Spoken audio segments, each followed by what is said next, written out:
How's it going, everybody?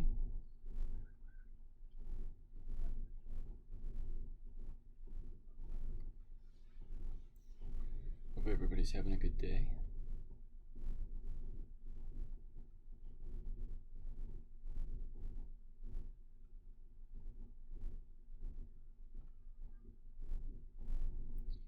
Made quite a bit of progress on the last stream, going through the bottom row of our movie collection here.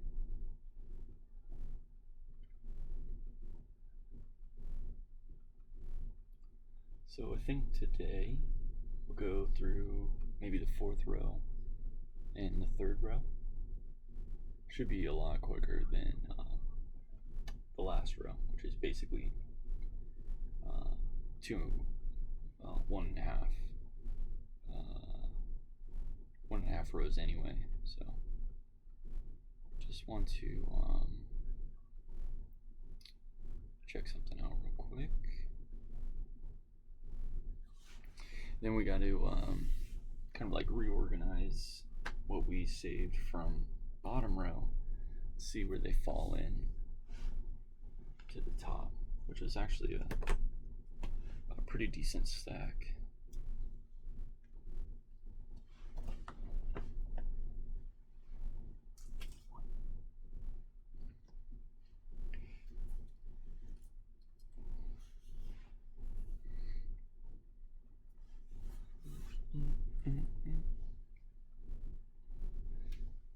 Go ahead and turn our board on.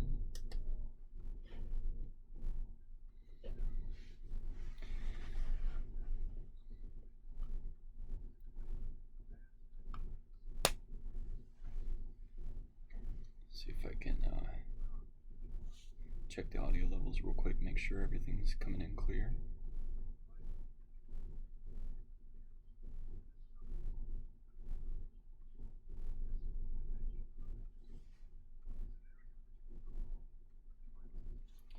But yeah, I guess maybe I'll go through the steel books on shelf 4 first,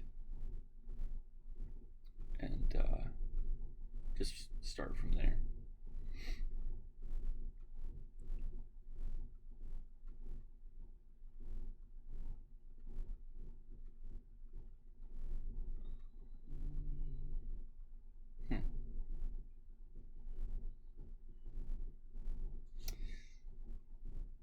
Connect these Bluetooth headsets to so many different devices, I'm not even sure when it comes in. Hey Nightwalker, how's it going?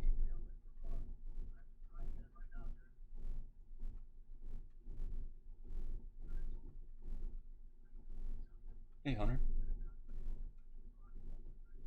Can you guys hear me okay?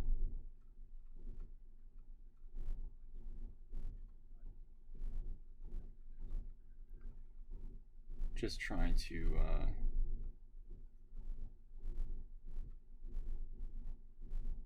you were so close to first comment.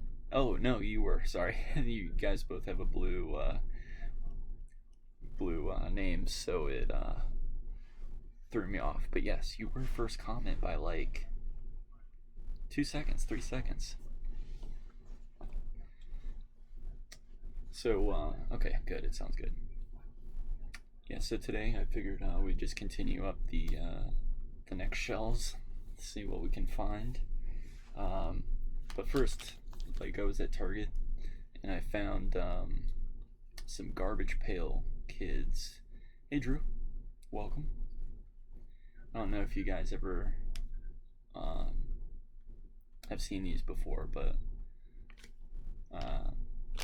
these are like trading cards that feature kind of like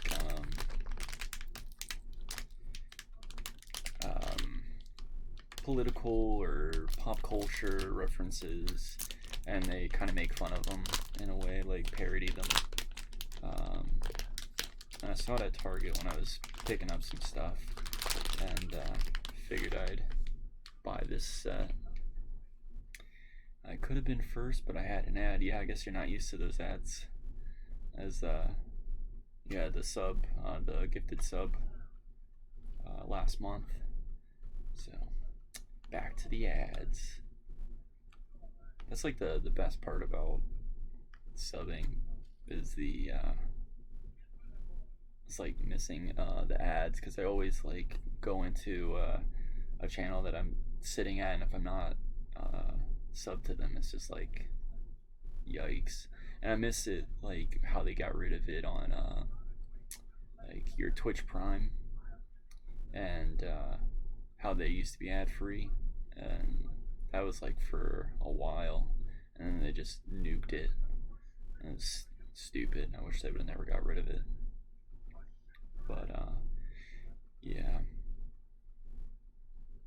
just cracked open a few Magic the Gathering packs earlier this weekend.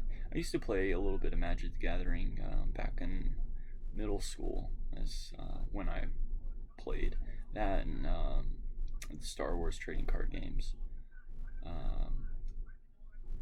Your day kind of sucked. Oh, that sucks, man. Why? If you want to talk about it, you can. You don't have to if you don't want to. But yeah, this series is the Chromed series, or Garbage Pail Chrome. It's their 35th anniversary, I think, this year, and so they did like these like nice thicker cards, and each one is a sticker, if I'm not mistaken, or most of them are stickers. But they have like a nice reflective chrome finish on them. But they come fewer in a pack, which kind of sucks. But I mean, it's obviously made up for with it being the chrome. Your Xbox broke. Oh, dude, that sucks. Was it like an Xbox One, or one of the new ones? But yeah, let's see. This is Transformers, either Transformers or Gundam. But Hothead Harvey. See if you can see that.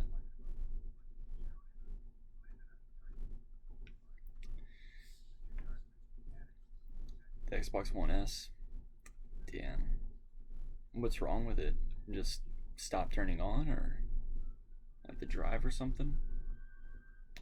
Here's Broad Mod. Eating a lot of cake and some cola and candy. Not sure what that's a reference to. And in a lot of sets, they used to have like what the genre was on the back. Alice Island, obviously a jab at Ellis Island, full of garbage, I guess. Looks like car parts and fish bones and stuff. It won't load anything when I turn it on. It's just a black screen. Yeah, I'm not sure. That's really weird.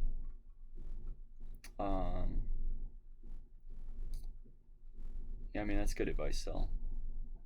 Try and start it up in safe mode. I'm sure there's ways to maybe like hard reset it, because I know on the PlayStation I've had that had that happen to me once, and I did like a hard reboot of it where you have to unplug the power and hold it out for like 10 seconds, and then I think you press and hold the power button or some crazy stuff. Sticky Rick with some glue.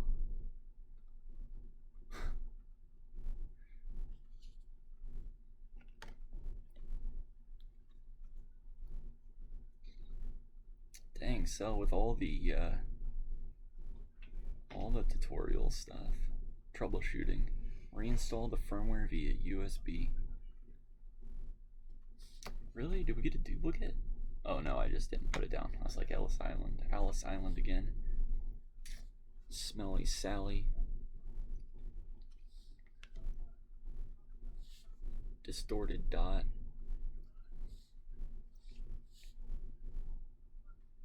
Revved Upton.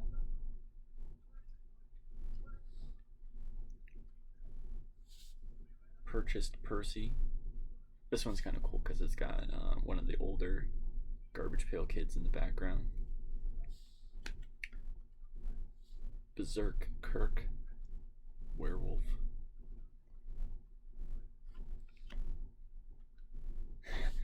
Basking Robin, melting ice cream, basking in the sun.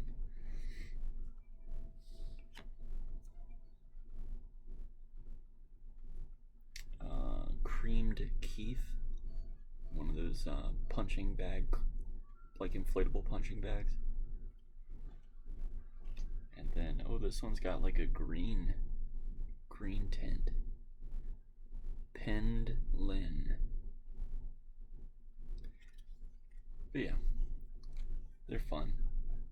And yeah, most of them are stickers. I have like a whole collection of horror ones. Those are really cool. A lot of nice classics, classic horror movies made into the Garbage Pail Kids. Gem Mint 10.0. Alright, well, let's get to the Blu-rays. Figured we'd start with the nice steel cases. And I mean, these aren't going anywhere, and they'll stay on the 4th.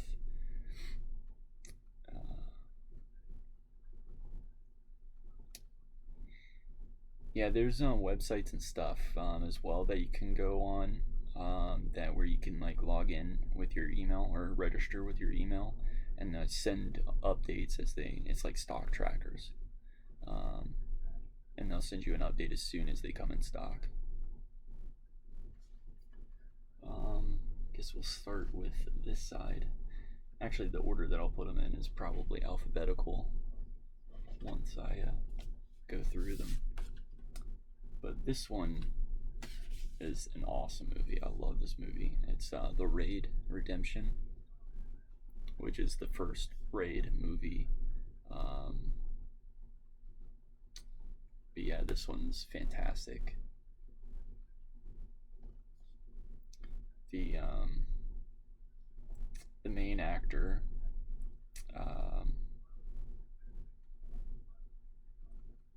he's like very, very talented in his martial arts. I forget what style it is, but yeah, that whole series is like really good. A lot of amazing martial arts and a lot of fights, a lot of good fights.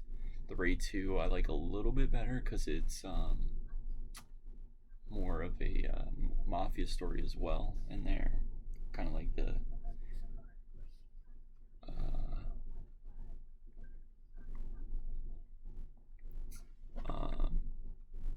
like starts out in prison, getting into like certain groups in prison. Then when he gets out, he joins like their family and continues going on even though he's a police officer. Let's see. Do you have a favorite commentary track? I used to listen to the commentary for Anchorman almost every weekend. I actually don't listen to a lot of commentaries, actually. Usually when I'm watching stuff, it's digitally, and it's harder to get the commentary tracks. But yeah, usually if I'm watching a Blu-ray, it's usually to show somebody else the movie, or you know, it's one that I consistently watch. But a lot of the times I have those digitally as well, from the code that's provided, so I tend to just turn it on through Amazon. So these are more of like just the collection, physical collection that I keep up. The next one is John Wick 2. A huge John Wick fan, and I don't know if I like him better than the first John Wick. Like, I think it's kind of like the the surprise about how good it was going to be, or how good it was. The first John Wick, that, I prefer that one. But I mean, they're all really, really good movies.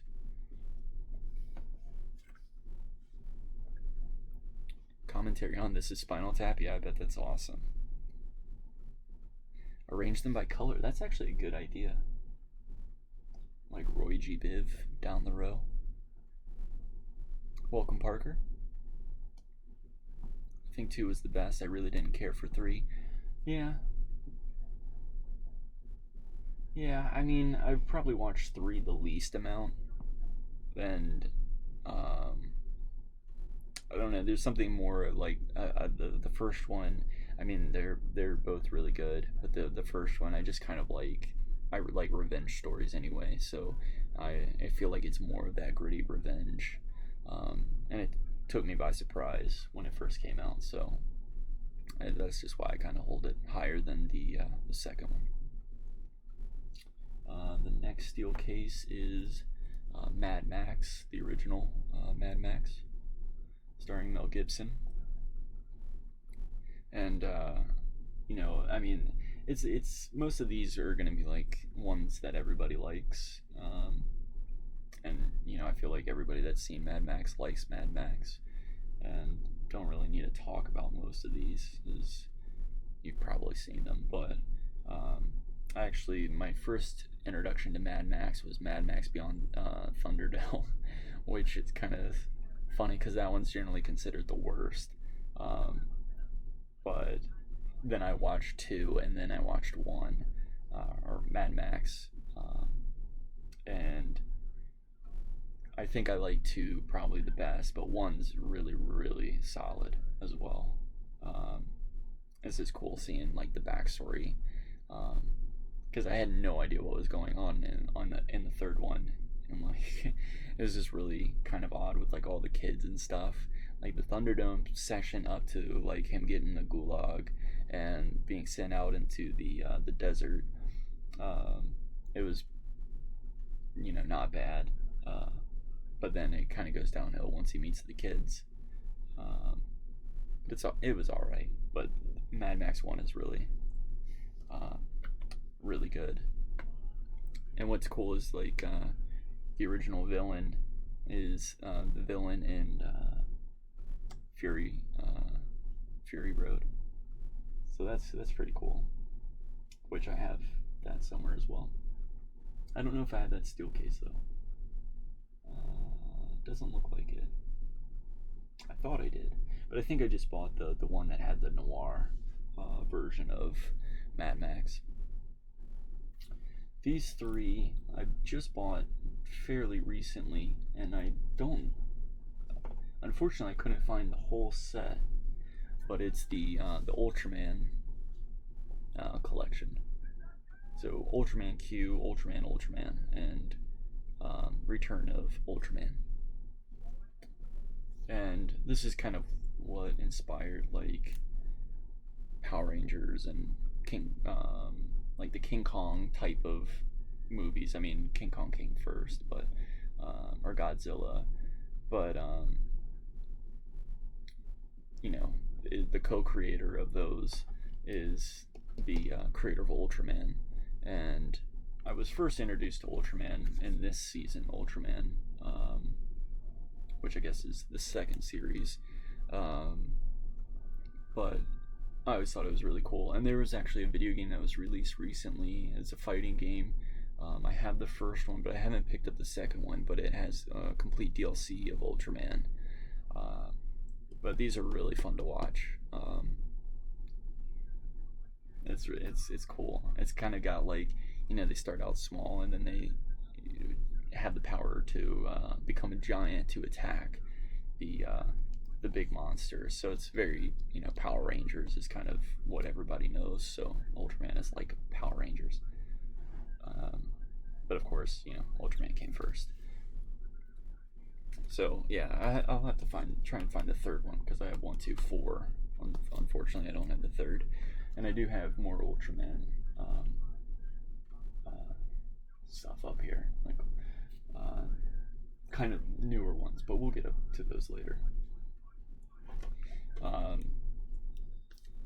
This is one of my favorite movies, and I just picked up the action figure of the main character, played by Roddy Piper, Roddy Piper, who's was a wrestler and then was an actor. But it's a John Carpenter movie, and basically aliens. Hey, Nagi Bear, thank you, appreciate it. Yeah, we just yesterday we did a 3-hour stream going through my bottom shelf, and this is my next shelf up, which it includes all my steel cases and movies that I enjoy, or they're a mixed bag on this row, except for the steel cases. I buy steel cases either because I like the artwork, or I love the movie. But yeah, this one was limited to 10,000. I'm not sure where it came from. A lot of times, like Best Buy will have these cool art showcases on their steel cases. But yeah, aliens are kind of subverting Earth, and with special glasses you can see what the world's really like underneath the marketing of everything. That's where like Obey comes from, like that whole brand.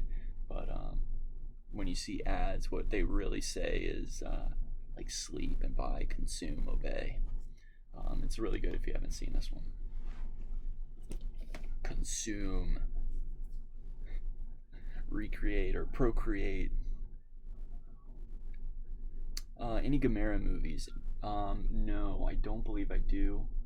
One of my good friends and director that I've worked with a few times, Ron Bonk, he has all of those movies. So anytime I go up to Syracuse, I just go and watch some of his with him sometimes, or we do a film festival, or he does a film festival called Scaricon, and they usually play Gamera and Godzilla movies. Has anyone told you you look kind of like Edward Norton? No, I've never gotten that before. Usually when I have gotten compared to somebody, it's people that I don't think look like me. But the one is the guy from Parks and Rec, and Krampus. I forget his name. I think he's a host of a TV show now as well, like one of those game shows. Parks and Rec. Yes, Adam Scott. Yep, that's him. Yeah, I get compared to him quite a bit. I don't really see it, but it's what I get a lot of times. Who knows?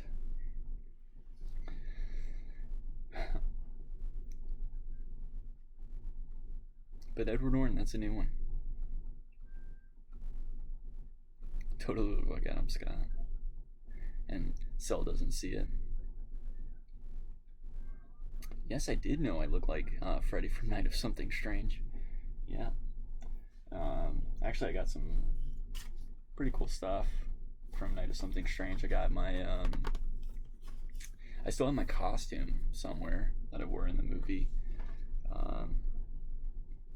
complete with like ripped pants. But yeah, I used to have even like the shoes and stuff from that. I try to keep a lot of the wow, my phone's like freaking out. I try to keep a lot of my costumes. One that I wish I had still was my jacket from She Kills. But yeah, this is a kind of like a PVC. You've been touched. Version of oh, Nagi Bear. Speaking of She Kills, That's you've been touched. Kind of resembles Johnny Z. Yes, yes. This is the main zombie of the movie. It's like a PVC collector's figure that they released from the movie. I think there's only like 100 of these things. But I have that. And like I said, the whole costume is somewhere probably in storage by now. But and I have.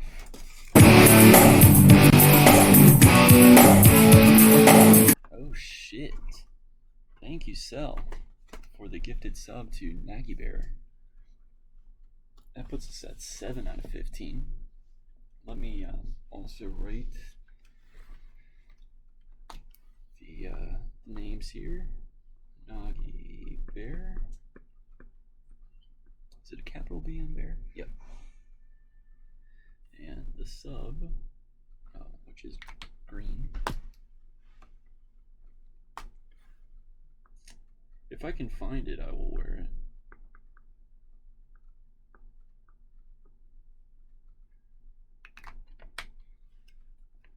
So I got you on the oh shit, Drew, thank you for the gifted sub to Cell. Thank you so much. Cell.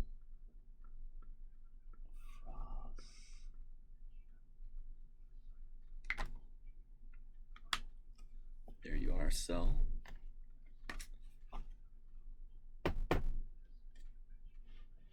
Now we're at, oop, accidentally hit the button there. And let me go ahead and update the number on the side.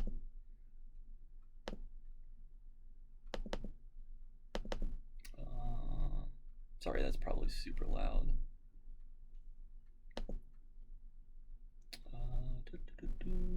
Properties. 8 out of 15. Thank you so much.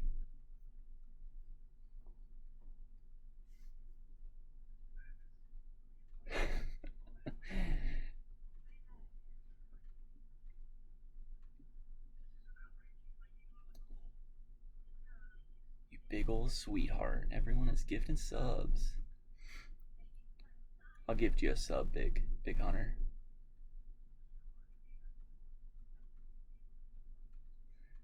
You got my follow because you're not a bum like some of these other just chatting streamers. Well, thank you. I don't usually do just chatting. Actually, this is probably this is actually only my second just chatting. It's mainly just because I wanted to talk about movies, but thank you. Appreciate it. I'll take it as a compliment.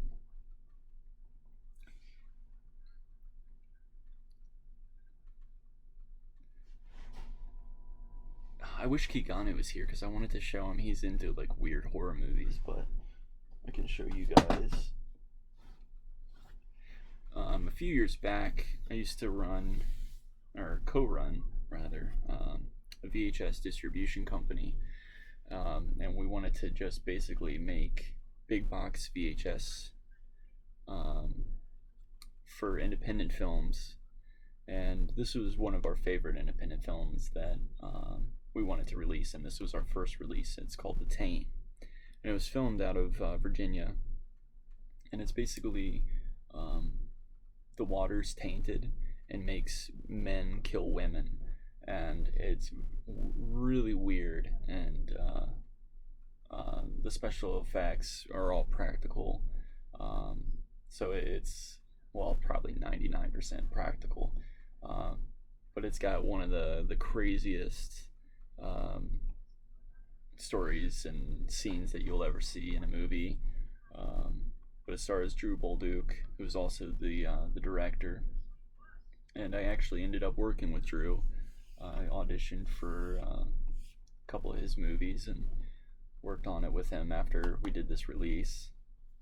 Thought he was really a cool guy, so I wanted to work with him, but this was our first release. We ended up doing probably one movie that everybody knows, and that's Kung Fury. We did that release for them. It's like right here. But yeah, did a big box version, and inside you open it, and there's like the Disney clamshells, the plastic cases that hold the VHS in there, and these were signed by David Sandberg, the director and star of the movie. And yeah, only we typically did short runs of these movies. The biggest release was Kung Fury because it had such a following. I think we ended up doing like 150 of these, but only like 50 or so big boxes. But the reason we got this deal is because their Kickstarter, they had promised one of the perks was going to be VHS release, and they couldn't find anybody to do it. So I had messaged their team, got in touch with them, and we got selected to do the run. And so I have actually the Kung Fury jacket up there, along with the drive jacket and some deodorant there. But yeah, we love that movie, so really wanted to get that release done, so we did. I think we ended up doing like a total of 4 or 5 releases. But yeah, like on the inside, this is She Kills, one movie that I did. But inside it's basically like this. Is that like Disney clam with the VHS tape inside with the actual movie, so you could put it in a VHS tape player. What kind of games do I like to play? I like to play a lot of variety. I usually play, like on streams, I'll play RPG, Souls type games. I like to play Call of Duty and stuff, just because I feel like you can kind of not focus and, you know, just hang out and get some kills, play with some friends. Like I usually play with Cell there, and some other normal chatters like Big Hunter. We also play like Fortnite and stuff, so just hop on and yeah, VCRs. Yeah, VHS players. Yeah, VCRs, yep, that is correct. But yeah, like I even have my VCR somewhere around here. But yeah, I usually like to play. My collection's huge. I pick up a lot of stuff. So maybe one day we'll go through like PS4 collection or something. But back to movies, I guess. I really want to skip these two because they're Star Wars, and I kind of want to just talk about all the Star Wars at the end, and not like the new ones, or not the old ones, the original trilogy, which, you know, everybody loves, but these are like the new ones. So as an actor, maybe you can answer this for me. Why is it that someone is in a movie but on a TV show? I think it's more about, I guess the way I would explain that, just coming off the top of my head, is that a movie was done, you know, in the past, and like, you know, it's not a concurrent thing. So it's like you know, they were in that movie, but if the show is typically running, you would say they're on that TV show because it's present and concurrent and keeps going. I guess, I don't know. I've never thought about it before. That's awesome. I can tell you're really passionate about collecting. I respect the hell out of that. Yeah, I am. I'm a huge like physical collector, and a lot of it comes from the fact that I've been through 2 like complete loss of everything. When I was a kid, my my roommate, who's my mother's best friend, is her 2 kids fire to our house on accident with, they were like really young children, and we were all really young, but they went under a bed and had one of those grow lighters and was playing with it and lit the bed on fire, and it ended up burning down the entire house, like all the stuff on the inside. And so I lost all my stuff then. And then man, it's been a while now, but like Hurricane Isabel hit Virginia and completely wiped out my hometown, and we got like a good foot or two of water in our house, and it completely destroyed like all the stuff because the water went up like furniture and all that stuff. But luckily I had put a lot of my video games and stuff up, in totes before the hurricane came, so I was able to save a lot of it. But both of those kind of back to back kind of feed into my like collecting, hoarding. I mean, I am kind of like a hoarder in a way, but I try to hoard collectibles. If that makes any sense. Am I familiar with the Victorville Film Archive? I am not. No, what is that? And is it because of aliens? Oh, what do you mean? Like, do I think aliens are gonna come and take me away, and I can maybe bribe them with my collection? Speaking of aliens, I tried like super hard, and I was going to talk about this yesterday if anybody was a fan of aliens, but I'll just go ahead and bring it up because it's like right here. But this is really cool. They're in like the classic Reebok like box, and like from that time period, and the official issue Wayland Yutani bag. I've only opened this up like a couple times. You know why someone is in a movie, but someone. Oh, sorry.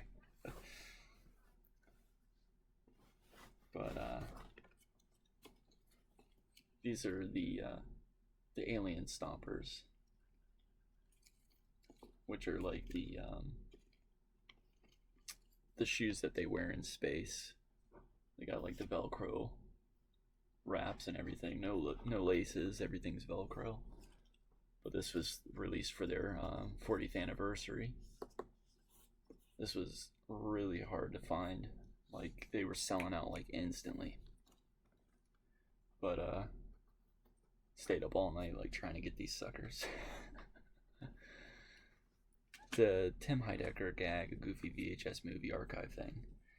Well, I used to have quite a bit of VHS. My buddy David Royal, he was a huge VHS collector. His house, basically, our apartment, was covered wall to wall in VHS tapes. Some of the rarest stuff you'd ever find on a VHS tape he had. And then he got rid of them all.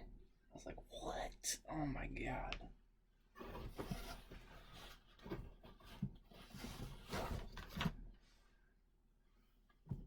But yeah, tuck that into the corner. Next movie, and this was actually a foreign release version, but it's Dread 3D. This came with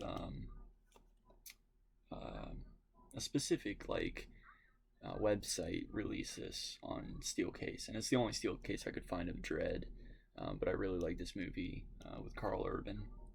It's definitely better than the Sylvester Stallone Dread, but it kind of has like the Raid type feel as well. Oh, I missed some chat. Sorry.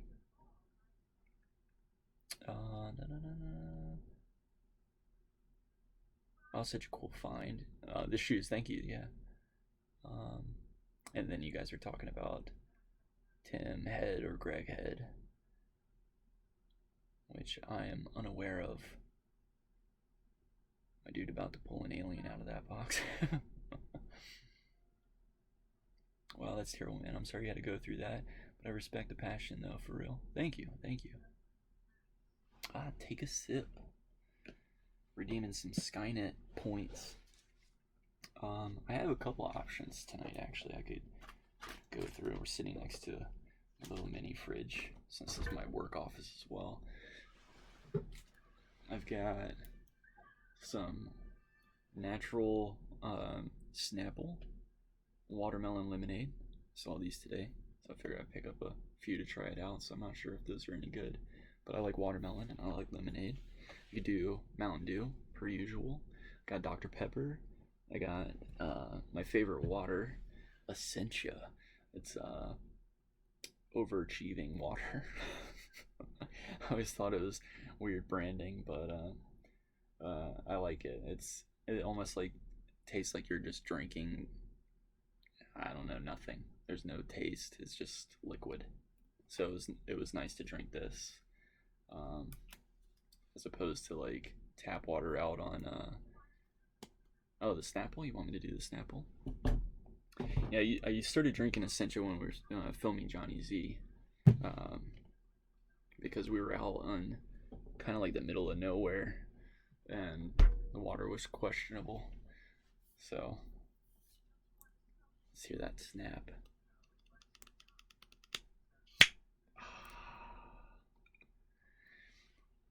Supposedly it is tainted. Makes you kill women, I guess. Watermelon. It's not bad. Watermelon flavored lemonade from concentrate with other natural flavors. It's got a weird like aftertaste.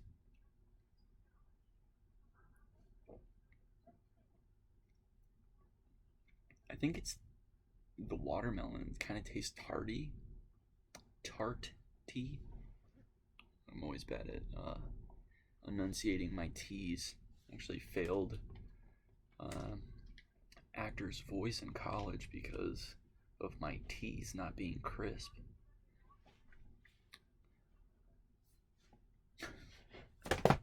You decide if that's true or not. It's true. Alright, man. Well, I'm going to head out for now. But it was great to listen to your movie and collection knowledge. I'll definitely come back for another stream. Yeah, man. Noggy, thank you for coming. Thank you for the follow and the sub. Really appreciate it. Yeah, we got a couple more streams probably to go through up to the top, which are like the favorites and movies I've never seen that I bought that I really want to see. So yeah, check out the VOD from yesterday if you're interested. It's like 3 hours long, going through the bottom row, which are kind of like the ones that I really want to watch again, or ones that I've actually seen way too many times that I just needed to make room for others, so I moved them to the bottom. But yeah, thanks for joining.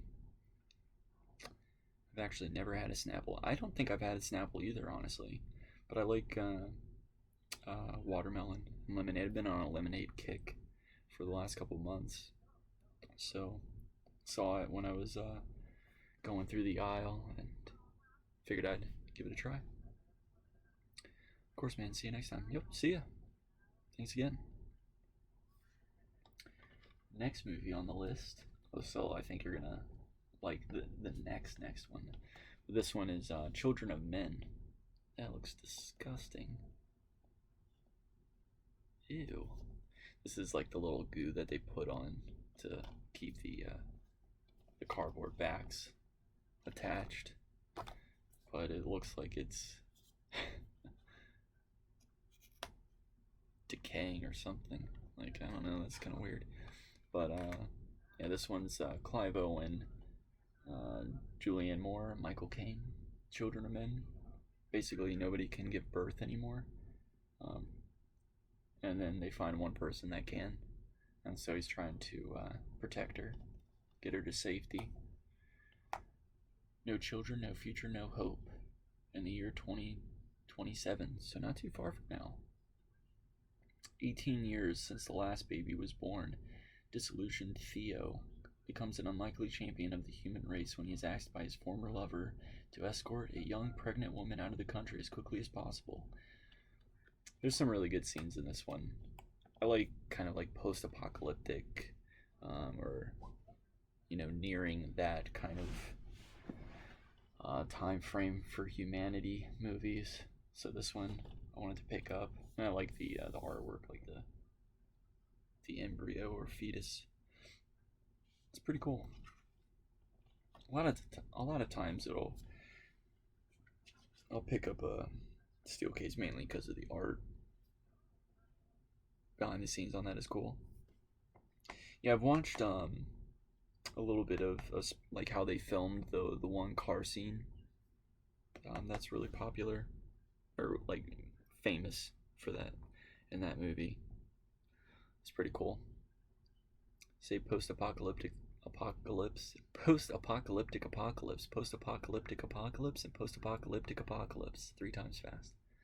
There you go. The next one, Visual Feast, Blade Runner 2049. I like the Blade Runner series, as we talked about last time.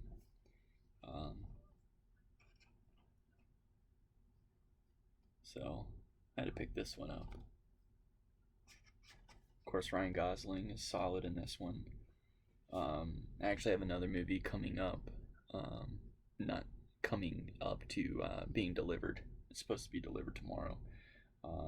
But it's one of Ryan Gosling's first films, if not his first film, called The Believer, which was pretty controversial when it released. But basically, he plays a neo-Nazi that's also Jewish, and it's like his thought process. It's actually based on a true story, but it wasn't. It wasn't a. He wasn't a neo-Nazi. He was a member of the KKK, I think, and yeah, it's a weird movie to watch, but Blade Runner 2049 is a good movie. But I try to pick up like everything Ryan Gosling's in because I always been a fan of his, especially since Goosebumps, right?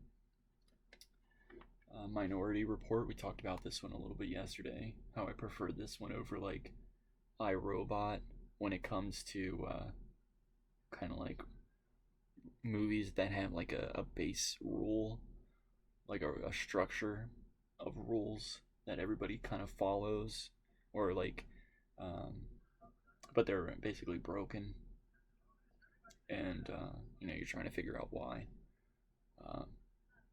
But this is, if I remember correctly, Minority Report is linked into the Total Recall series.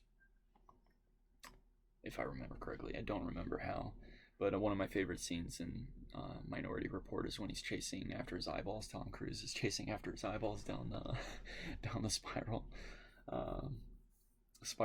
staircase, I guess, but it's not a staircase. It's just like a ramp, and he's like chasing it down. And someone made a funny GIF of Mario Kart, like Toad and Mario like going down, and there's his eyeballs, and he's trying to catch them. This one just came out fairly recently, 1917. This one's an awesome war movie. It's made to seem like it's a one-shot movie. It's very well done, very well acted. It's also mildly based on a true story. The director, his ancestor, was the guy who it was based about. I'm pretty sure. Sam Mendes's either grandfather or great grandfather, I can't remember. But yeah, this one's really good if you like war movies. Pretty much nonstop, because I mean it's supposed to take over the place of one day, and he's sent to basically be to warn of the changes of the German troops, and because they're setting up the British soldiers for a trap, and I think it's his brother is in that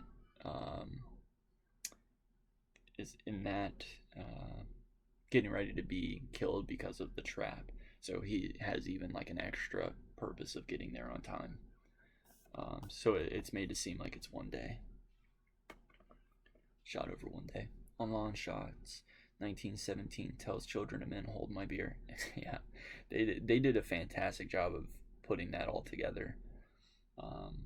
And there's not very many movies that are like that. And I actually just read the other day that there's a martial arts film that was shot all in one take, and I think legitimately all in one take. And like that's blows my mind. Like you have to be on your shit to be able to do that. This was one of my favorite movies of like 2 years ago, I think, is when it came out. But Mandy, it's got like all the elements that I love. Nick Cage, revenge, kind of like a trippy atmosphere, vibe to it. The cast of characters are really interesting to me. It's kind of got like this mythos behind it. It's just really solid, and it's a really good movie, really beautiful. And I like that the one of the guys from it was also in Predator. So when he came up, I was like, oh shit, it's that guy from Predator. It was awesome. And I was wearing the 44 t-shirt that I had made at like one of those mall t-shirt shops. Also Birdman from yesterday. Yeah. There's also like there was a horror movie with the more relevant Olsen. She's not a twin, but she's now also in the TV show that just came out, WandaVision, I think. I'm awful at those types of movies and stuff. God, this is gonna get annoying. John Wick 3. I just bought it because I have all of them, but the first one, I think, which kind of blows my mind. Would have figured that I'd have the first one in steel case, but maybe they never released one. But yeah, I like the artwork on this one a lot. Pretty nice. And I guess we'll start with some of these. Tony Jaa, amazing martial artist. Ong Bak. It's a really good series. This is all three of them. I feel like the first one's like the best probably out of all of them. And then it kind of gets weird because it kind of goes back in time. But yeah, these are really good movies, especially the first one. Tony Jaa is amazing. I'm glad that he's come back into to stunts and acting. He took a while off to become a monk, I believe.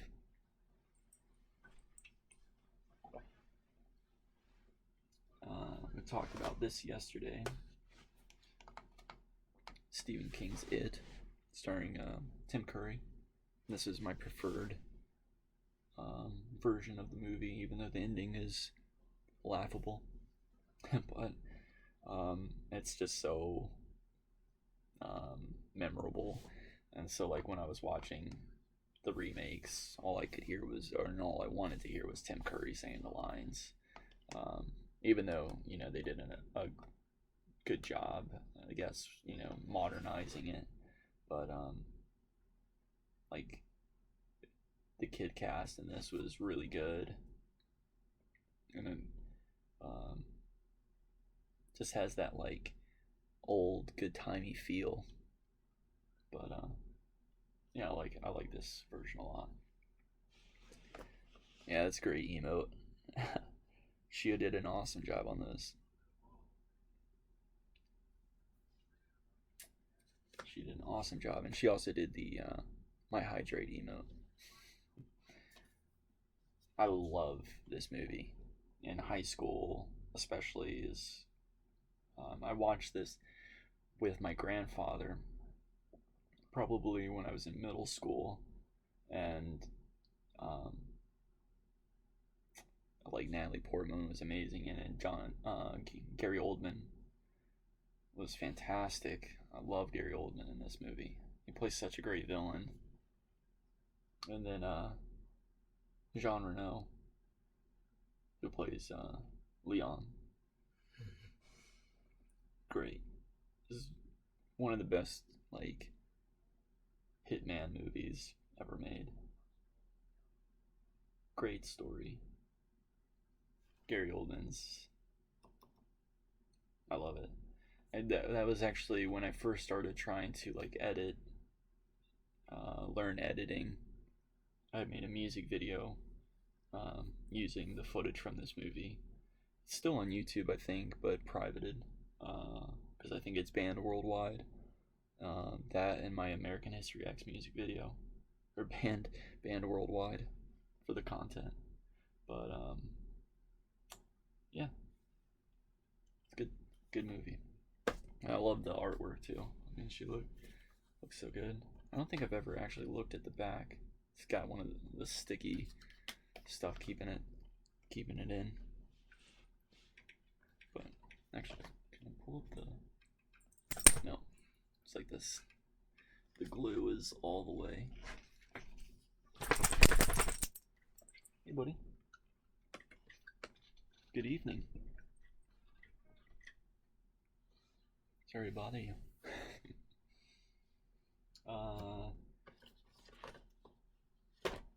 Scarface. This is another great movie starring Al Pacino, Michelle Pfeiffer. And story for this one and why I like it so much is that the first movie that I ever worked on, Big Fish in Middlesex, I was introduced to this movie. I was like 14 years old.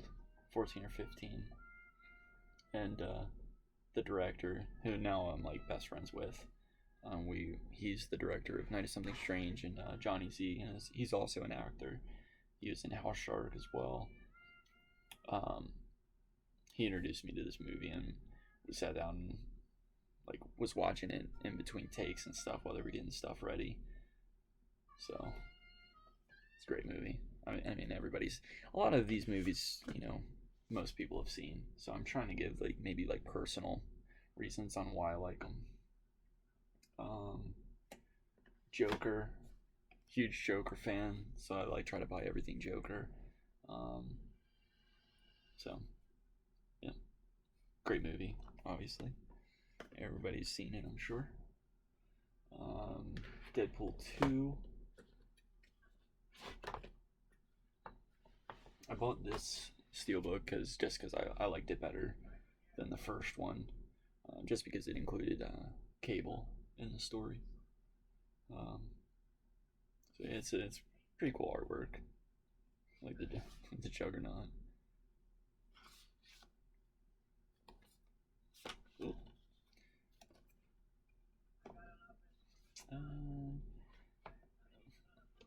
I only bought this because of the art, really. And I think it was at Best Buy on sale. But Valerian and the City of the Thousand Planets, it's an okay movie. I didn't really remember too much about it, but what I do remember, it wasn't really that great, and this actually made me want to see Cure for Wellness, because I was like, is this guy in anything good? Dane DeHaan, because he reminds me of like a young Leonardo DiCaprio in the face. So I was like, I wonder if he's done anything good. And Cure for Wellness was better than this for sure. But yeah, this was by the sisters, wasn't it? I could be getting that wrong. Oh no, it's a Luc Besson. Oh yeah, that's why I got this, is because Luc Besson, he did the Leon the Professional. So that's why I watched it. What am I thinking of that was the Wachowski sisters? I don't know, they did something recently that wasn't as good as The Matrix, but anyway, Valerian. It's kind of weird to go from that Leon to this. But I think he got on the. Speaking of,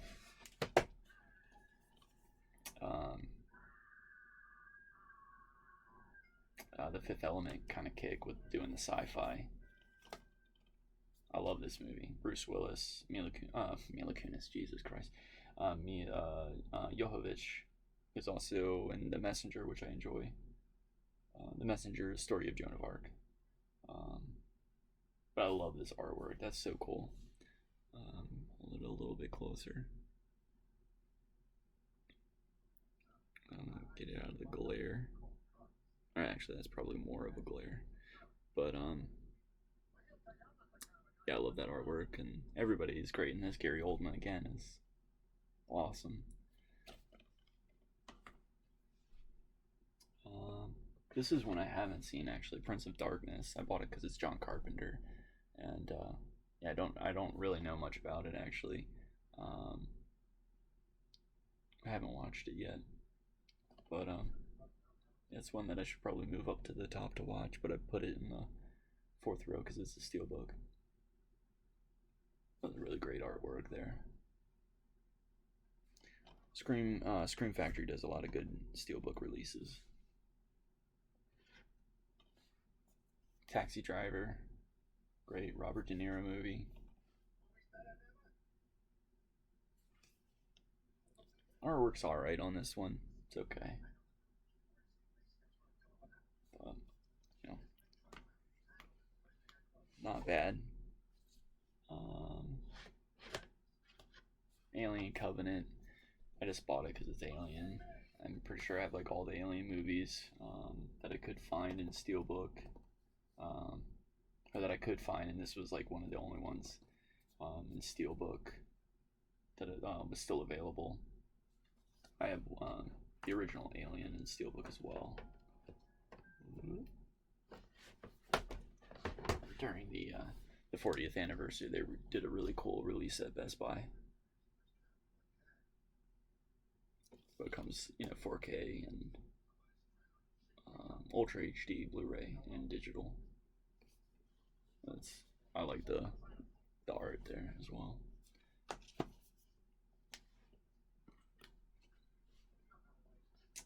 I haven't seen this one yet, actually. I forgot that I bought this, but Elita Battle Angel. Really look forward to watching this. I completely forgot I bought it. But, it's another James Cameron movie, so it should be pretty good. I've heard mixed reviews, but I'll probably like it. I love this steelbook. This is probably one of my favorite steelbooks. It's got a raised design on it for Akira. Like everything's raised. The cracks, the jacket and the hair and the pants, the lettering, and the bike has really good details in it.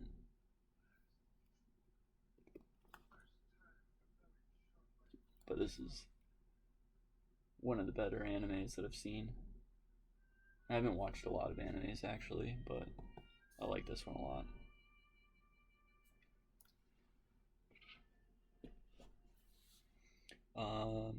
I enjoyed it, though wasn't familiar with the anime, not sure if that's good or bad. Oh, with Alita? Or Alita? I'm not sure how you pronounce it, but yeah, it seemed pretty cool.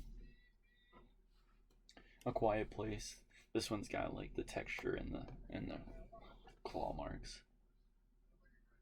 But John Krasinski and Emily Blunt, they're great in this movie.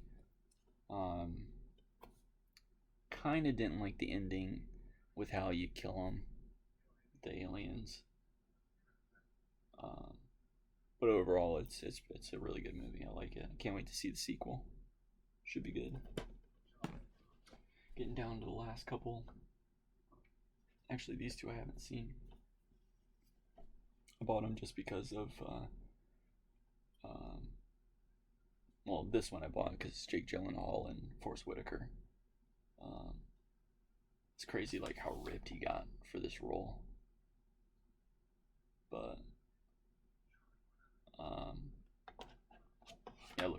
watching that. It's been a while. I think I picked this up on sale, but kind of skipped through the radar. And I'm probably gonna get shot for having said I've never seen this. Need more movies where the bad guys win. Yeah, I like it when, especially in, I mean, I guess you would consider the people in like revenge flicks not bad guys, but I mean they're still breaking the law, but for morally not justified reason, um, or lawfully not justified, but morally justified, I would say, in most cases, and they rarely ever win and like get off scot free. But when they do, I like it a lot. But yeah, Stanley Kubrick's Doctor Strangelove, or How I Learned to Stop Worrying and Love the Bomb. I haven't watched it. Probably gonna get shot for saying that. But yeah, maybe I'll watch that this weekend actually. And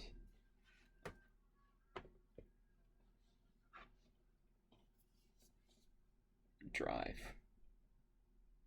This got me into Nicholas Winding Refn movies, and huge fan of this. Simple design on the steelbook. Really great art design there.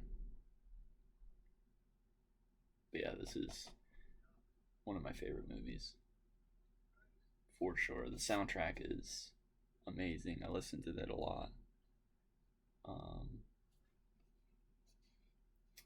But yeah, and then going to see Place Beyond the Pines, I was expecting, kind of someone to, let's get Ryan Gosling and make our own Drive. And then I was sadly disappointed. But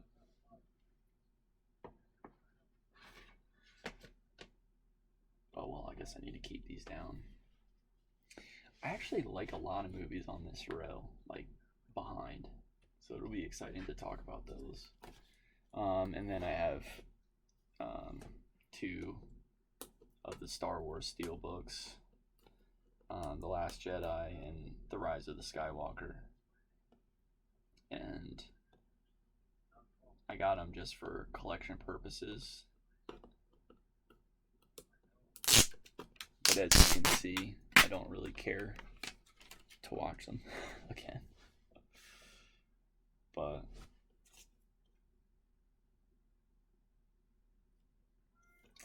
yeah, I have a love-hate relationship with Star Wars, the new trilogy. There's just so many things that I disagree with, but not my movies. This is not my Star Wars. Adam Driver is one of the best parts of the new ones, and I mean, as you can see, I have Kylo Ren's helmet. Well, you might not be able to see it, but I have Kylo Ren's helmet pre-cracked. He's the best part, in my opinion. A lot of people hate him.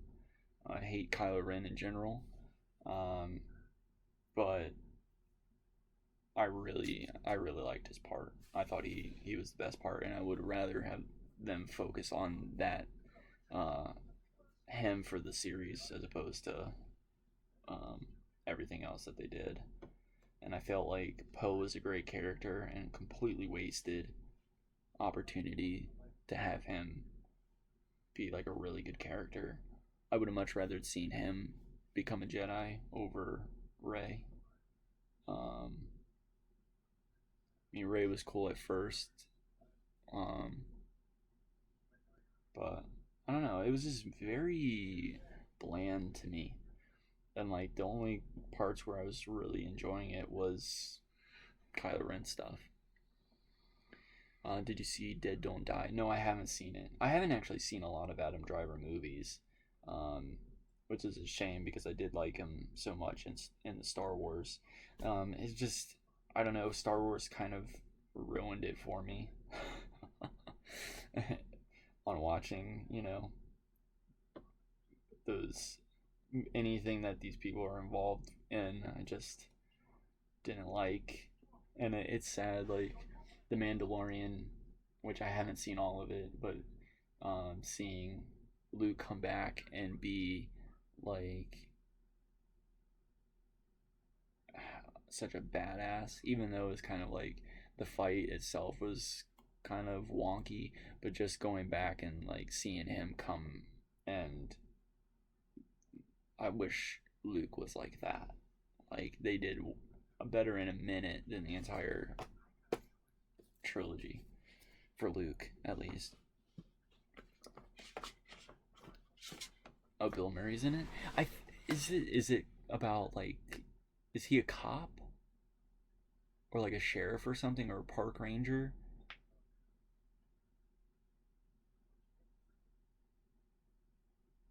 Okay, yeah, I've seen the trailer for it. It looked awesome. Looked funny.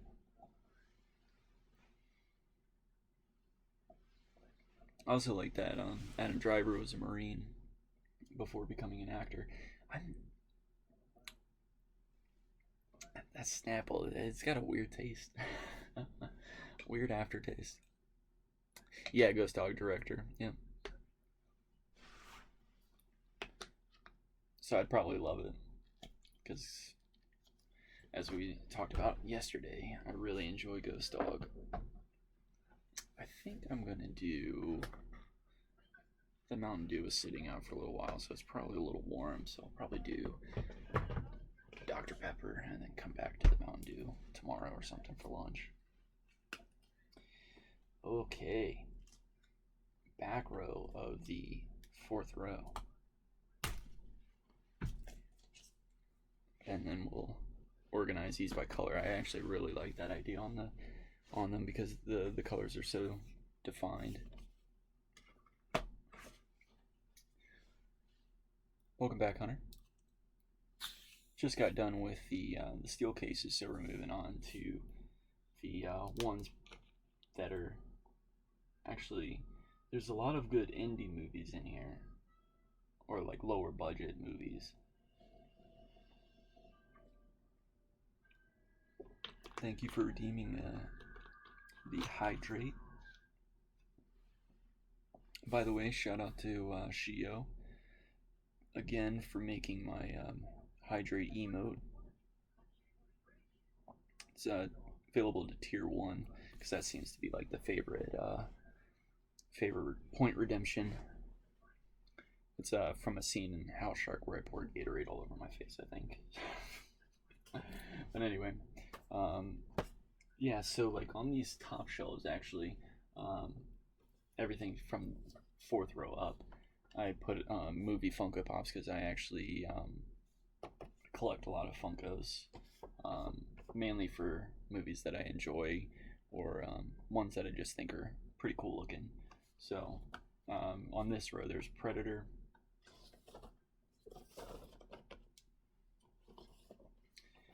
Gage and Church from Pet Sematary. And this one probably comes out of left field, but this one's just released. It's Be Rabbit from 8 Mile. Eminem.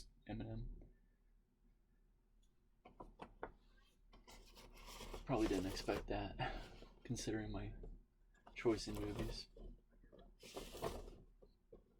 But do you ever watch any movies you are in? Not really. I've seen them. So I need to adjust real quick. Get this. Bought a new heating pad today. My back has been killing me lately. But so basically,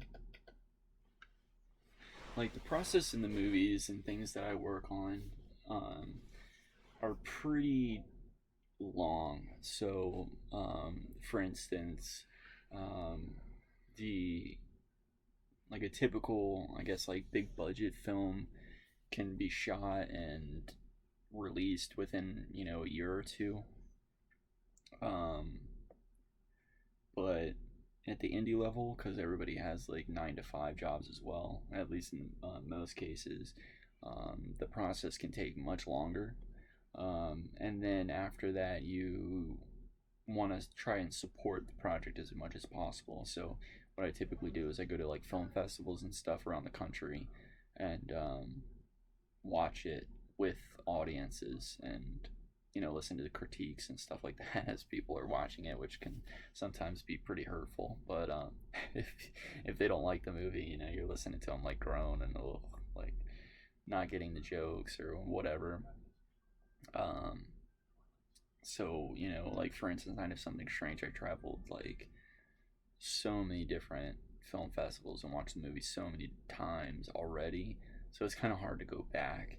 The only times I'll ever watch it, like again, or with people that haven't seen it and want to see it. Like I've watched on online with people, like through uh, like a Discord chat. They'll watch it and ask me to like come in and watch it with them. There was a streamer named Indy. He's one of the partners on Twitch, and he really loved Night of Something Strange. So we ended up getting him. He bought a poster, and I got a bunch of people from the cast to sign it for him and send it up there. Send it to Indy, and we ended up watching it, and through his chat. So I mean, basically, long story short is I've seen it so many times that on my own I don't watch them.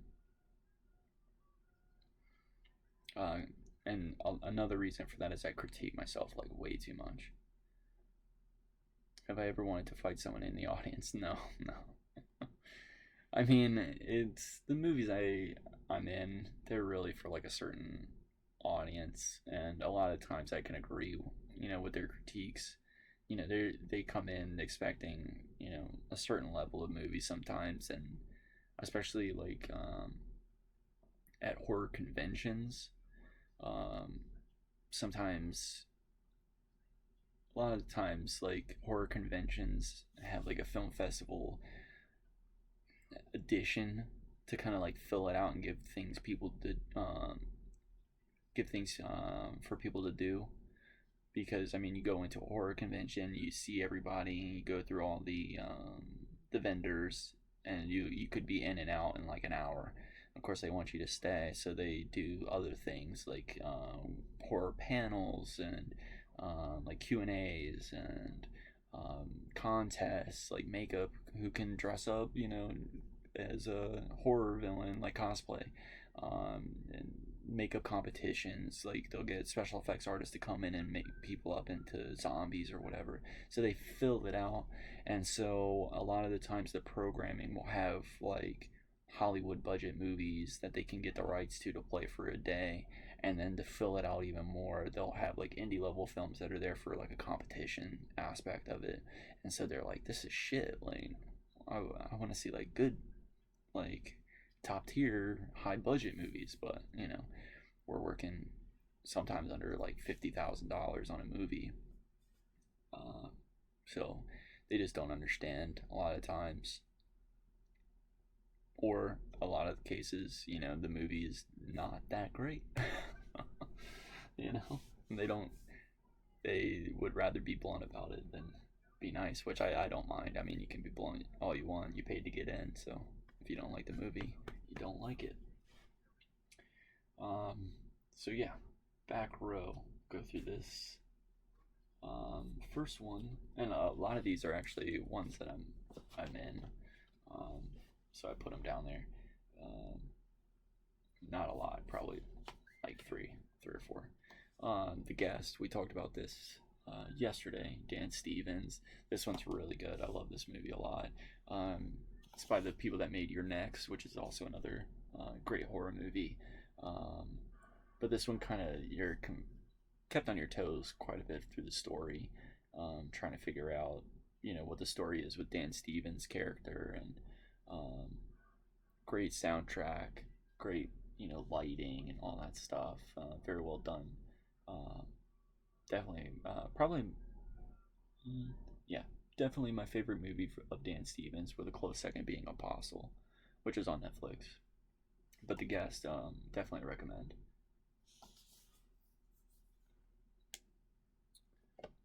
Okay, Hunter, Yeah, hopefully you can try that firmware update to fix your Xbox and get it working again. Um, yeah, man, that sucks. I'm so sorry to hear that. I hope you can get it worked out. Maybe tomorrow it'll turn back on. I had a TV that wouldn't turn on and then left it alone for a day and it came back on the next day, so double fingers crossed for you.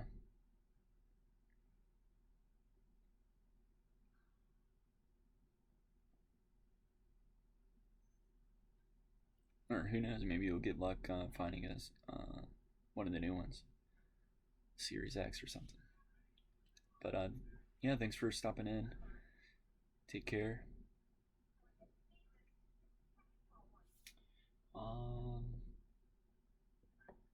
the next one is Assassinat. I have a small role in this one. It's by the director of The Taint, Drew Bolduc. Basically, like kid astronauts go out into space, and uh, there's some like politics behind it and everything. Yeah, it's no big deal if I can't fix it. I'll buy a used one. Yeah, I mean the prices are dropping on those, so you should be able to get a pretty good deal. Um, the the gore in this one, the special effects are really cool. Practical effects. He does have some CGI as well in this, but mainly for the space and things, space scenes. But yeah, it's actually it was a cool movie to work on and get to see. What they did for the spaceship interior is they actually rented out a naval battleship based out of Virginia, actually in Norfolk, and that was the interior. It was super hot that night, um, but it was cool to like walk around and be inside the naval battleship.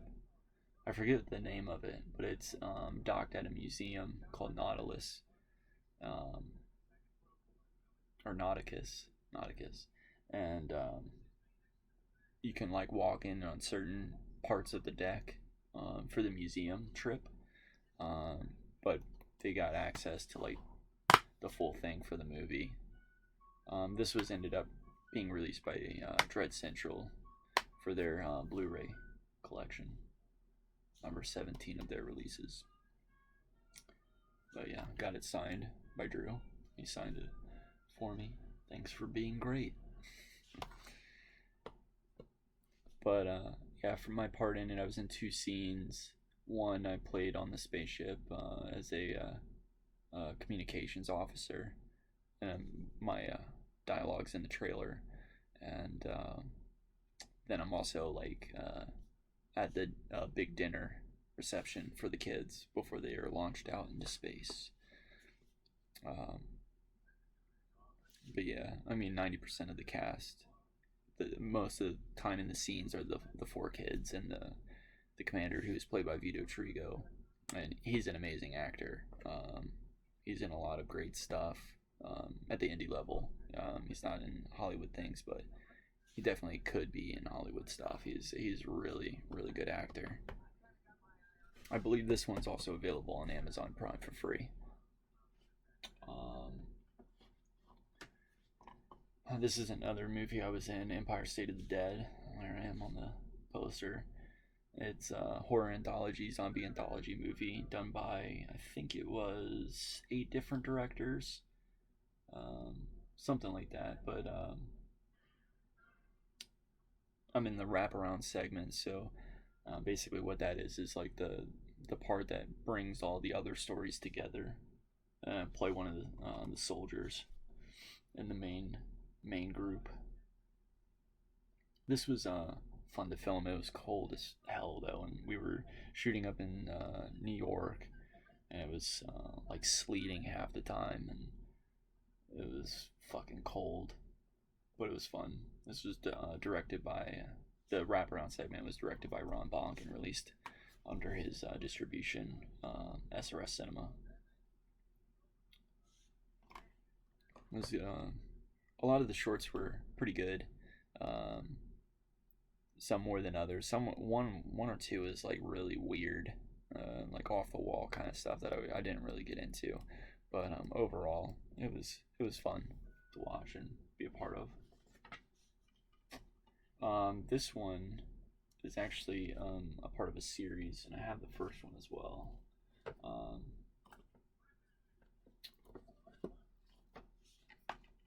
The FP, which stands for Fraser Park. This is directed and written and starring Jason Trost, who has done quite a lot. His brother is actually the DP, director of photography, I feel like, for Seth Rogen's films, like a lot of those films that Seth Rogen does. And James Franco, he works on a lot of those, but his brother was the director of photography for the FP, the first one. And basically, it's like this kind of post-apocalyptic, where gangs play beat Revelation, which is in DDR, basically. And that's how they settled their disputes. So Jatro, which is the main character's name, Jason Tross, his his brother Betro, Brandon, was killed died rather, in one of his dance battles versus the main villain of the movie. But the second one gets even more off the wall. It's more like Mortal Kombat using DDR, and there's like the guy who steals the souls from the other dancers, and he literally like steals the shoe's soul. So he's like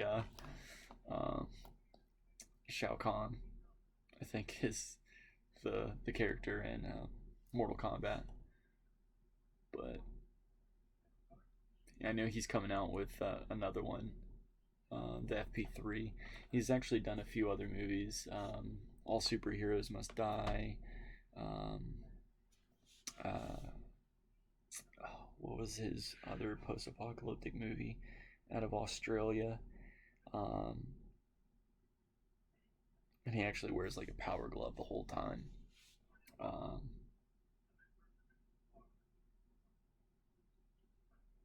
I forget the name, but all of his movies are, they're low budget, but they're really good. I like him a lot. The FP series especially. I drove like 3 hours to watch this movie twice, at the Alamo Draft House. It was well worth it. So this is the Blu-ray release of House Shark that I was in. Came with a sticker and a little teaser card. You're gonna need a bigger house. And then the Blu-ray itself, which was signed by everybody, which it looks like someone messed it up, but yeah, House Shark free on Amazon Prime, Tubi as well. A small fact about that is, in the scenes where I'm not playing Zachary, I'm the House Shark in the full body suit of the House Shark, which was, there's no CGI in the film. It's all practical effects, except some of the blood splatter like on the screens and stuff like that. But I mean, all of this blood was real. The bathroom is actually his back porch. He bought walls and put them up in his back porch to make the bathroom, and bought like a tub. So everything that's in the bathroom part of the movie, it was actually on his back porch outside.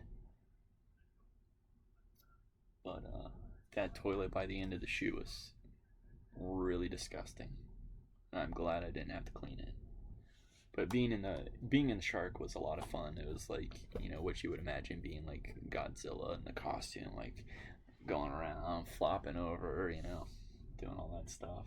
So it was definitely an experience. Night of Something Strange, another.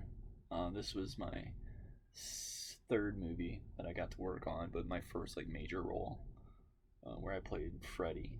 It was like the jock douchebag, but this one's about zombie infection that's transferred through sexual contact, STDs.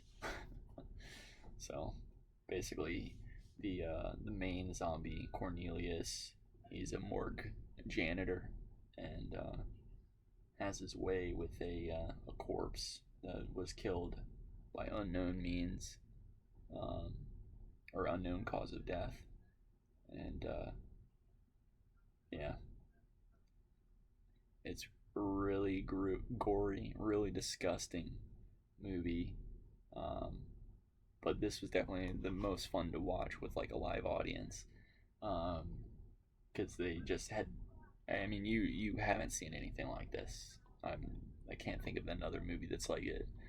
There's elements to other movies like maybe Teeth, um, and like Contagion, but really there's nothing like Night of Something Strange. Not to toot our own horn, but it's definitely off the wall, and a lot of times, or some of the times, not in a good way. Really, really gory, disgusting.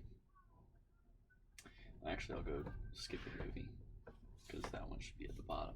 But She Kills. This is another movie I was in, which I was talking about the VHS earlier. But this is where my follow notification comes from. You've Been Touched, which this movie was fun to work on. It's like a parody of the 70s grindhouse flicks. And basically, the way these She Kills and Night of Something Strange are connected is that the lead actress in this, Jenny Russo, um, she is the dead body in the morgue of Night of Something Strange. So that's how they're connected. And there's one random scene during She Kills where a pipe, like a metal pipe, flies out of one scene, and then in Night of Something Strange, when one of the main characters is about to die, a pipe lands in right next to him to save him. And so it's like weird little things like that connect the two, even though they're done by two different people. Ron Bonk did this one, and Jonathan Straton did Night of Something Strange. They're really good friends, and they used to work together a lot, and they still do work together. We worked on Johnny Z together, all of us. So some of these can go down to the bottom right now. So Happy Death Day to You. We talked about this a little bit yesterday. Didn't care for this one as much as the first one. This one got to be a little bit too ridiculous. I mean, the first one was ridiculous, but it's same Groundhog's Day kind of horror movie. But it wasn't horrible, just not as good as the first. So that'll go down to the bottom. I bought this one just because I wanted to rewatch it. I haven't seen the original Psycho in a while. This is the 60th anniversary edition. But I mean, everybody knows the original Psycho. Boy's best friend is his mother. But yeah, I have to watch that again sometime soon. So we'll keep that up here. Conjuring 2. I think that's actually a duplicate, so we'll go ahead and move that down to the bottom. Christine, John Carpenter. Killer Car. It was one of the classic horror movies. Another Stephen King novel. But yeah, solid movie. Probably actually go down to the bottom. Doesn't need to be up here because we got a lot of room to make up for upgrade. I did talk about this yesterday when we were discussing AI. in movies. Um, but this is from the producers of Get Out, Happy Death Day, and The Purge. But I feel like this is probably better than. It's definitely better than Happy Death Day and The Purge, in my opinion. Not as good as Get Out.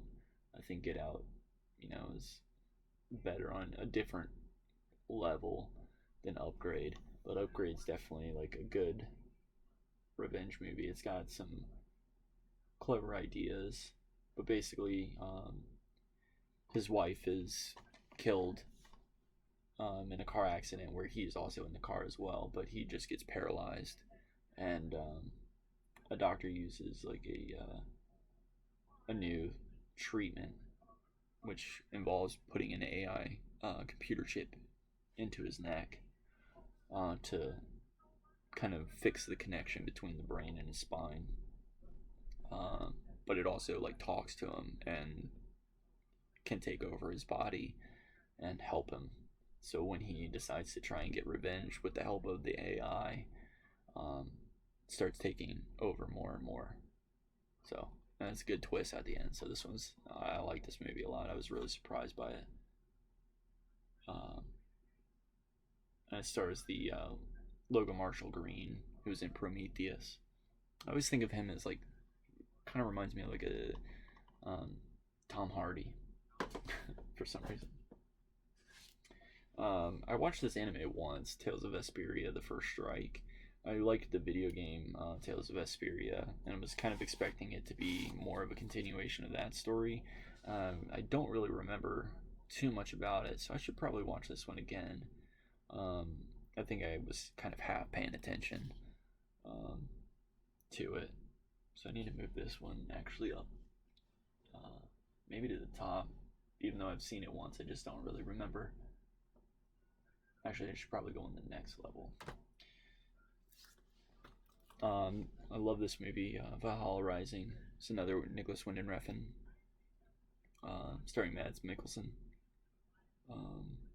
But basically, he plays the character One Eye, who's a Viking, and he's like a kind of like a fighter for them, like a slave that they use to settle disputes. Like they'll send him out and let him fight for the tribe or the clan. But then it just gets really weird, and then they eventually make it to like America or something, and run into Native Americans. And I don't know, he kind of reminds me, like, I think he's supposed to be like Odin, and comes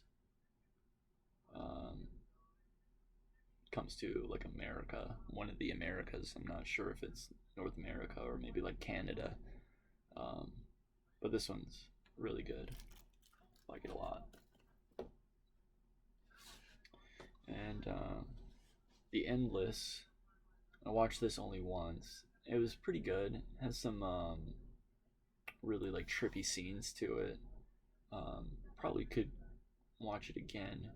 It's by Moorhead and Benson, and they just released another movie, Synchronic, which I haven't seen yet.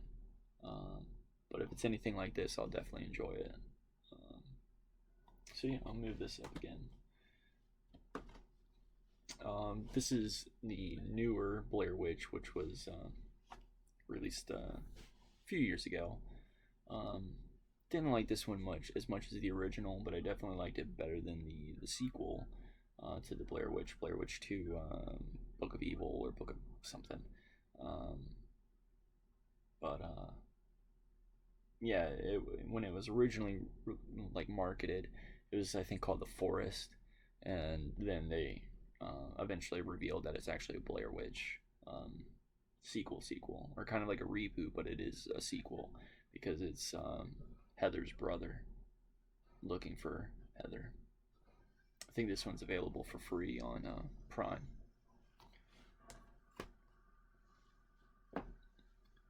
The Ruins. This one's actually pretty cool.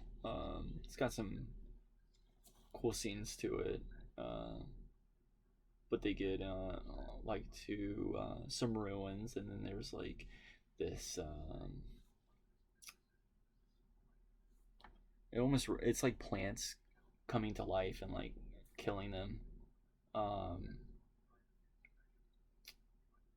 but it's got some like cool gore involved with it. It's not a bad movie. Um, but I think this is also on Prime.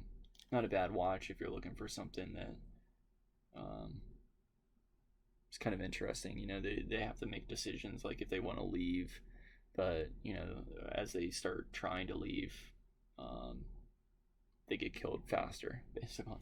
But it's not bad.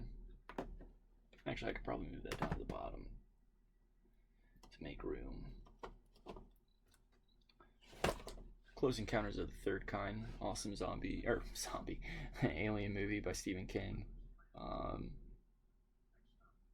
Like I saw it probably last a really long time ago, but it always kind of freaked me out, especially when they were playing music back to each other to try and communicate.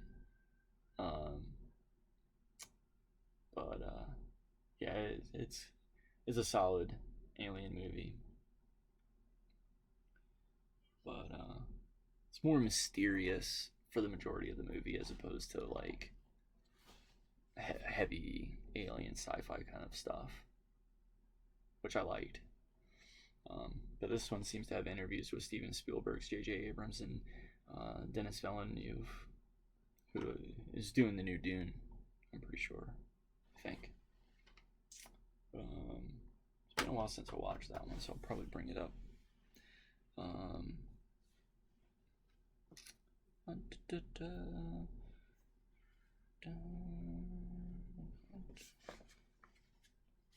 Is I don't actually. I might be getting that wrong.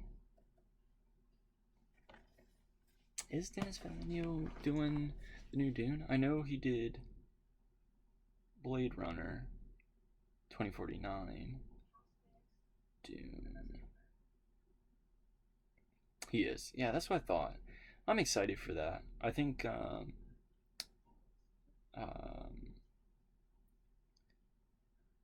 Timothy Chalamet. I'm probably butchering that name, but I think he'll do really well as Paul Atreides, and that's mainly from watching The King, um, which I really enjoyed that movie with him and uh, the new Batman. It seems like the newer the actor, even though he's not new, it's Robert Pattinson, but I have trouble recalling their name. But I think it'll be probably more in line with the books. They're gonna split it into two parts, and they actually released a like a graphic novel version, and I think that's probably gonna follow the movie. Like how where that graphic novel ends, the first one is probably where the movie's gonna end, right before they introduce Fade Rotha, or right after. It'll be interesting to see who they choose as Fade. Too bad it won't be Sting.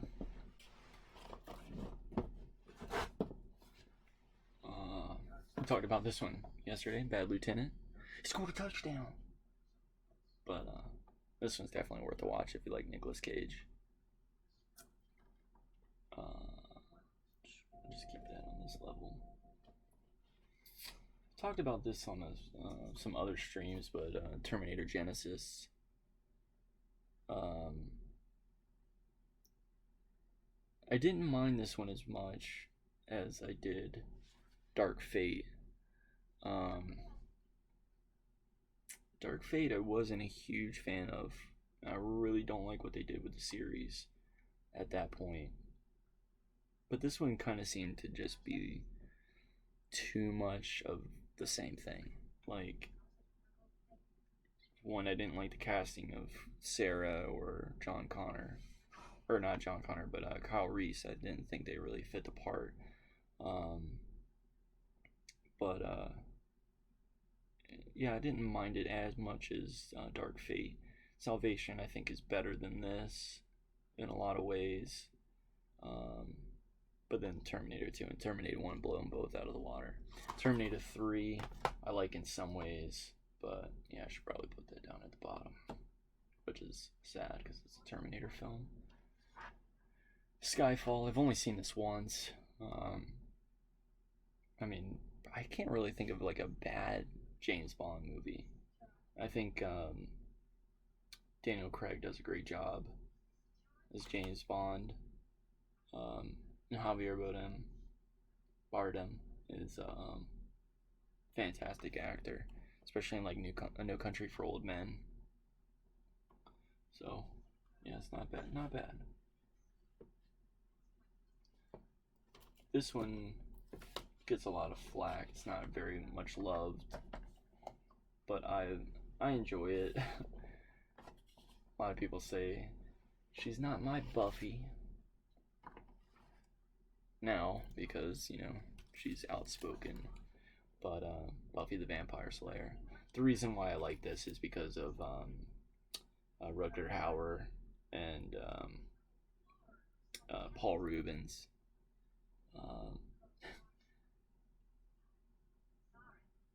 Paul Rubens is pretty funny in this. I've always been a big fan of Pee-wee's Playhouse, so it was interesting to see him as, you know, like a vampire and do something completely different. But yeah, I don't mind this movie. I thought it was decent.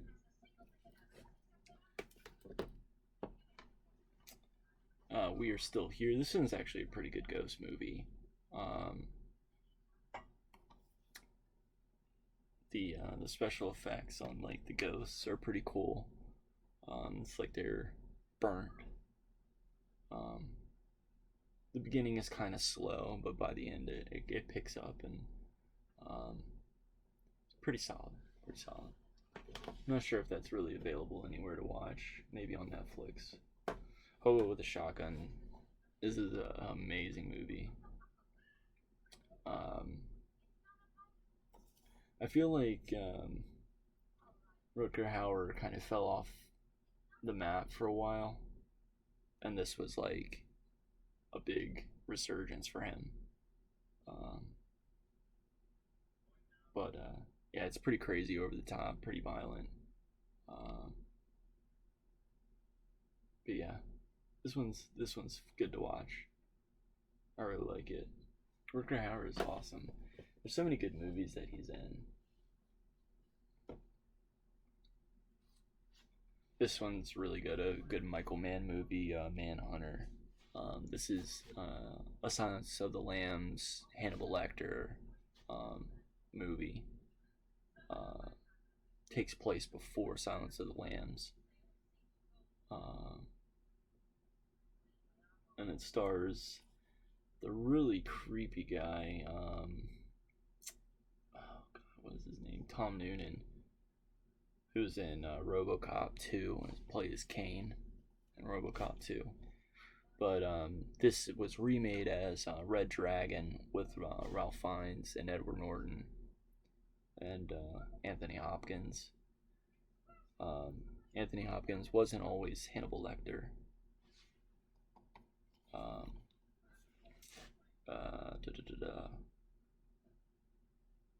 Brian Cox was the original Hannibal Lecter.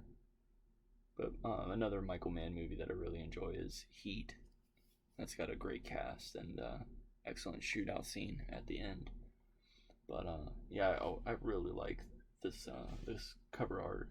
It's another Scream Factory release, which they always do pretty solid work on their releases.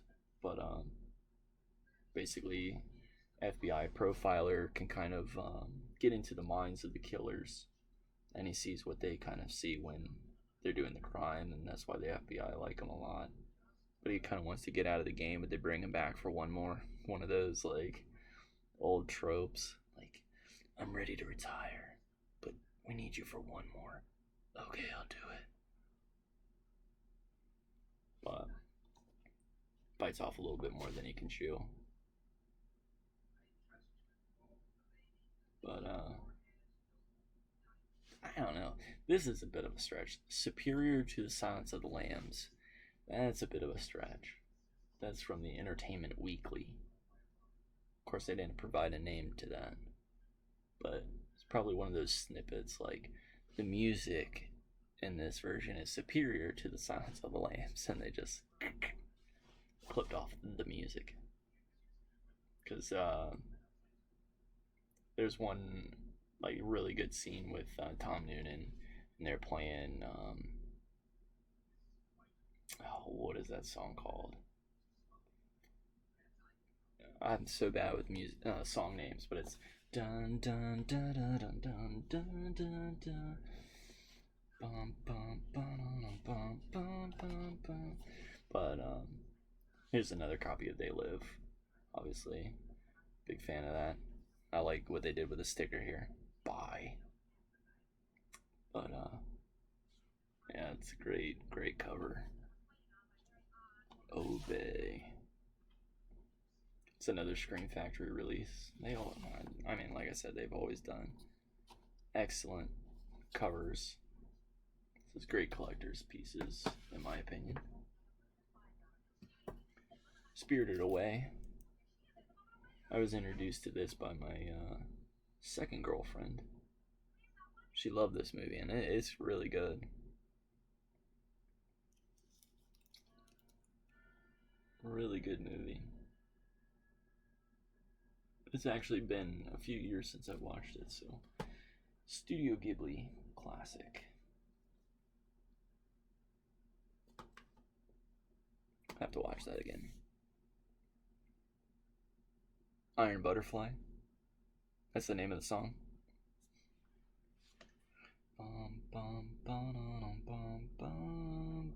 Oh no, that's the name of the band. In-A-Gadda-Da-Vida. In-A-Gadda-Da-Vida.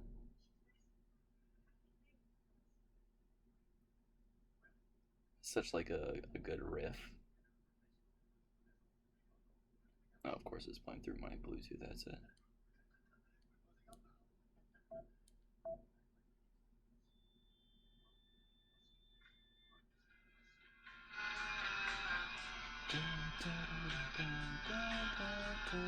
DMCA copyright strike. Terminator Conor Chronicles. I watched this on TV. And I never watched the Blu-ray. I was trying to collect both seasons so I could watch them both front to back.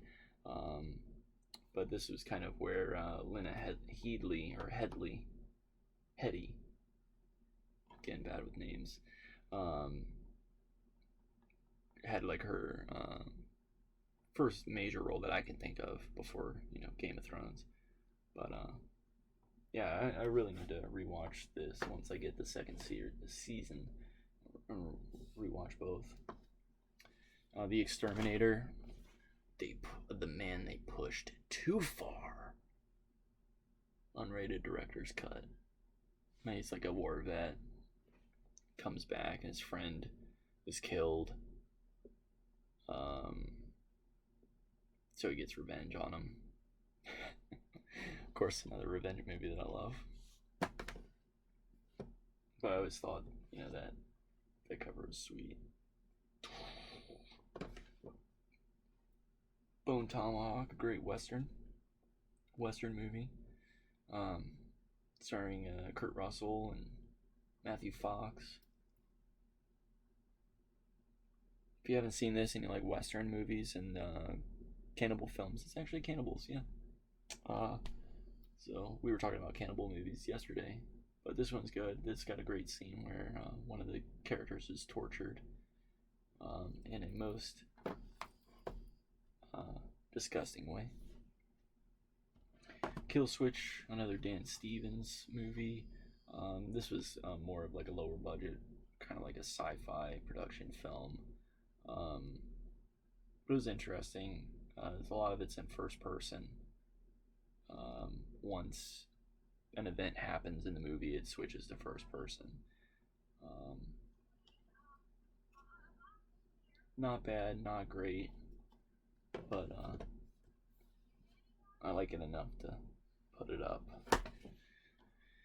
This one, Not sure why it's on the bottom actually, because I really enjoy 2001: A Space Odyssey, and well, I actually enjoy all three: The Shining, Clockwork Orange.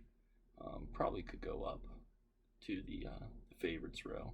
It might have come down here to my like additional favorites, but don't really need to explain those.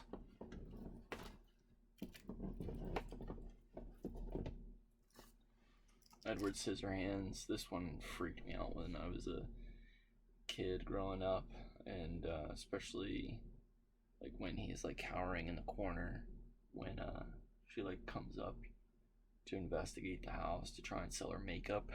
He's like hiding in the corner. Probably one of my favorite Johnny Depp films, besides What's Eating Gilbert Grape.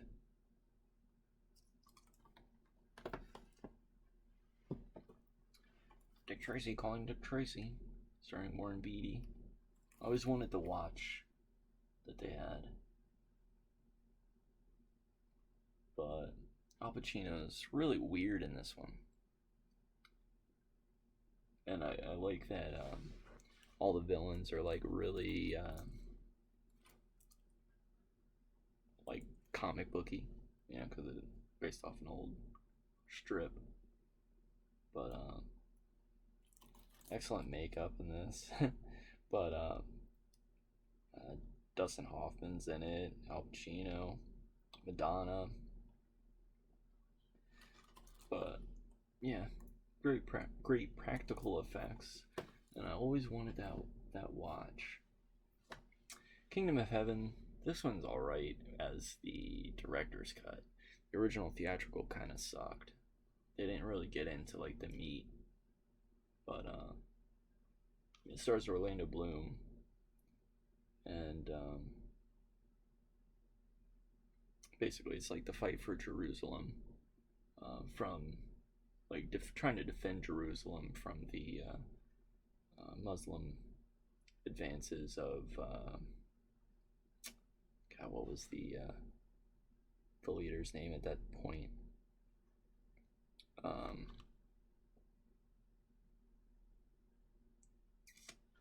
Oh my god. But anyway, he's trying to save the kingdom, or like help defend the people of the kingdom, because he knows Jerusalem is lost to the Muslims at that point.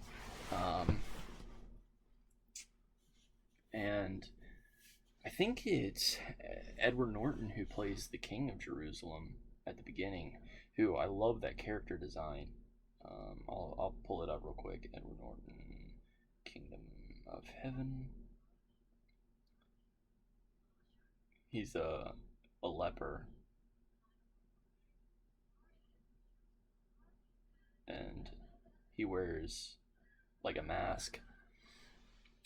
I don't know if you'll be able to see it, but I always liked his character design. It reminded me of like Demon Souls or Dark Souls character.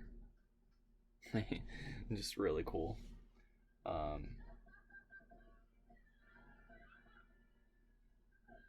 Yeah, I always thought it was like a cool fact that was Edward Norton. Last Exorcism. This one's up here more for like a joke, because like I always thought it was kind of a cool take. Like the guy is an exorcist, reverend, and he doesn't believe in exorcisms, but he does them because he wants to make money for his family, basically, and like that's all he knows what to do. He's been like kind of trained as a kid from his childhood to be a reverend and an exorcist, and he doesn't believe in it. And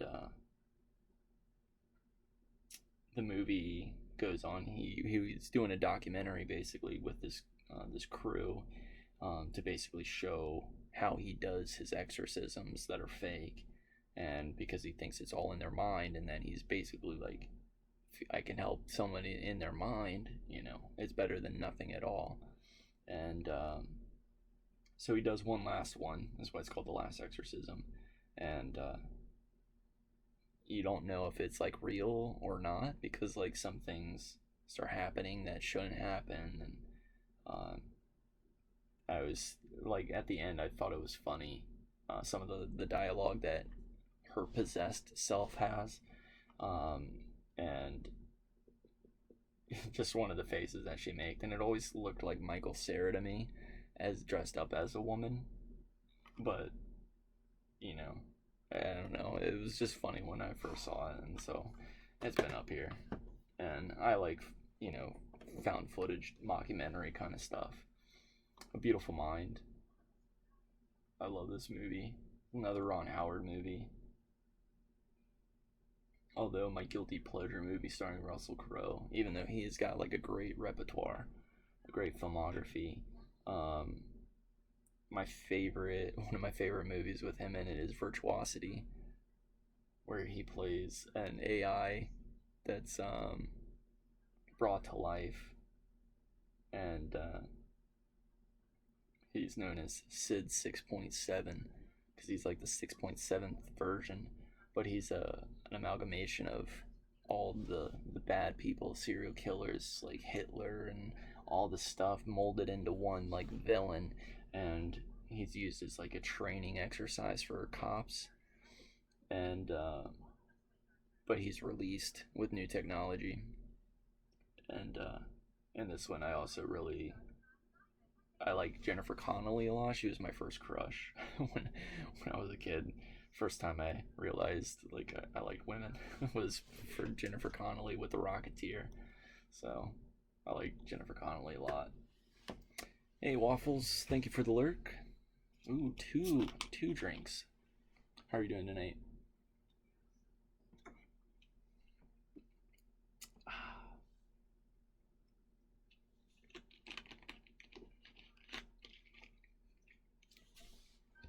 Thank you again for the lurk and the drinks.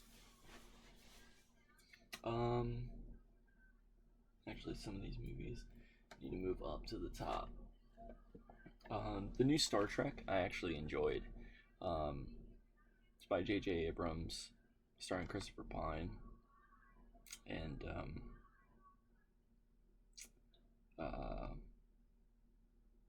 what is his name?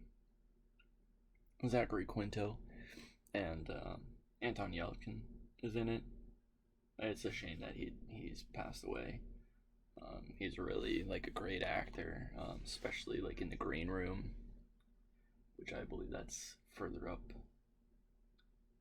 But yeah, I actually like this take on Star Trek, and that's why I was like super excited when J.J. Abrams got a hold of Star Wars to make the new trilogy. But we all know how that went. First one had promise, but yeah, Star Trek I liked their take on it. Fury I haven't seen, although I think this is a duplicate of one at the top row, so I'll hold that in the move up just in case. Getting down to the last like 7 here on this row. Westworld, which is spawned the newer TV series. But basically, people go to this robot controlled, like everybody's a robot. That's not part of the main amusement. Like vacationers basically go out to amusement parks, which are all artificial intelligent robots, and so they can live out their like fantasies, like in this amusement park. And this movie is about the Westworld, the Western version. But Yul Brynner is kind of like the main villain. It's pretty good. Actually, I haven't seen this, The Equalizer, by starring Denzel Washington, best actor ever. So darn cool, so darn clever. So that'll go up. This is a Suspiria remake. I like the original Suspiria. This one wasn't bad though. Like it was a nice remake. And I'm also a fan of the sequel, which the name is escaping me, but I like this series. God, what is the sequel's name? But anyway, it's basically like about witches, and the remake was really well done. It was actually explaining some things further, and I thought the acting was really, really good. And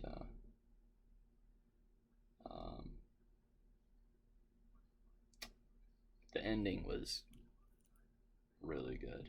Like this, the whole series is really solid. So I kind of hope that they remake all of them. But yeah, the I think the original is available on Prime, and the original sequels are available on Shudder, which is like a horror only Netflix. It's a pretty cheap subscription too if you like horror movies. Shudder is pretty solid. Star Trek Beyond, continuation into the J.J. Abrams take on Star Trek, and I also have Into the Darkness as well. God, although it's Spock in that one that says it. Darren Aronofsky. This one actually I might move up to the top row of favorites. I'm a really big fan of Darren Aronofsky. I really enjoyed Pi and Black Swan are really good. No, it was kind of hit or miss, but I think I probably would like Noah more now after Mothers come out. But he has a very interesting take on, like, this is a retelling of the creation of Earth and like the Bible and Jesus. It's just a retelling of that in a very unique way. So it's definitely worth watching. I like Darren Aronofsky a lot. And there was talk that he was going to be directing the RoboCop, like a remake of RoboCop, which I thought after his movie Requiem for a Dream, which is another amazing movie that he did after Pi, that would be a really trippy director to choose to do a RoboCop remake, especially because RoboCop 2 dealt with a lot of drugs. So I think he would be a great choice to remake that, although I think that kind of fell through. That was quite a few years ago. But yeah, his movies are really solid. Kind of want to watch through them all at once. And last one on this shelf is Ready or Not. And Samara Weaving, she's great. And I also like the guy who plays the father of the family. His name escapes me, but he's in the TV series Revenge, starring Emily Von Camp. And I always like to kind of joke on the way he delivers lines in Revenge. He always whispers and trails off his sentences. But this one was actually pretty good. A nice twist ending there as well. So yeah, I enjoyed Ready or Not. But he always that actor always ends his lines, especially when he's talking to Victoria Grayson, his wife, and he's always like, "Wouldn't you just love that?" Always, very breathy at the end. It's amazing. It's amazing how much you're a mother, Victoria, darling. But yeah. So we've cleared out a lot of space on this row, actually. So these go here.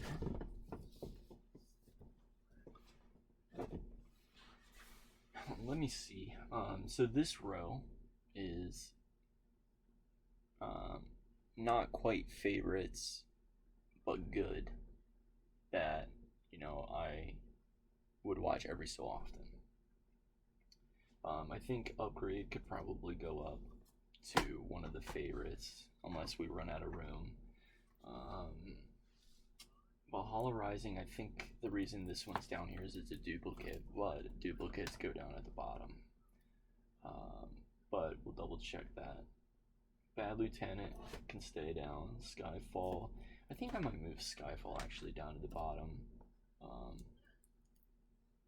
It's not my favorite. I'm tend more to fall on like the GoldenEye, the 90s, because, you know, that's what I grew up with of the James Bond movies.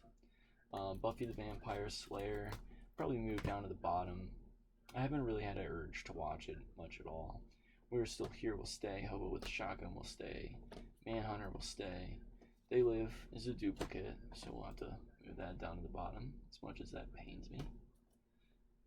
Terminator Chronicles will keep there. The Exterminator will keep there. Bone Tomahawk 2001. Maybe we'll move that up. Edward Scissorhand, Dick Tracy, Kill Switch, Kingdom of Heaven, Last Exorcism, Beautiful Mind, Star Trek. I didn't really care for the sequels as much as I did the first one of the Star Trek remakes, so I'll move those down to the bottom as well. Free up as much room as possible for any changes that we have later, because we can always go back and move some from the bottom, but don't think we will. Suspiria, Ready or Not, The Guest, Assassinaut, and these are just like all my movies. I'll probably move the FP1 to the top. House Shark, Night of Something Strange, and She Kills. So let's see what we can move up to this row. 2001, Mother, Equalizer. Let me get back to where we started. Okay, so John Wick moves from the bottom to that row. Crimson Peak is one that I wanted to rewatch again.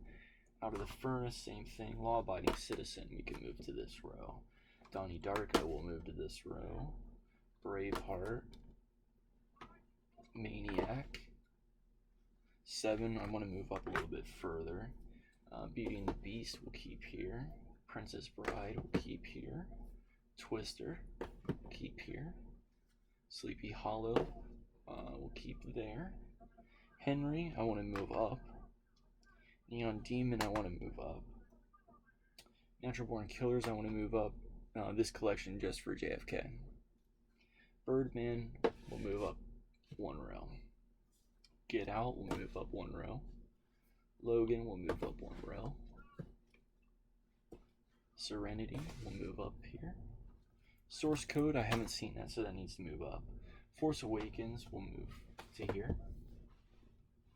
Rolling Thunder is going to go up to the top. Pride and Prejudice is going to go up to the top because I haven't seen it. Salem Witch Trial, same thing.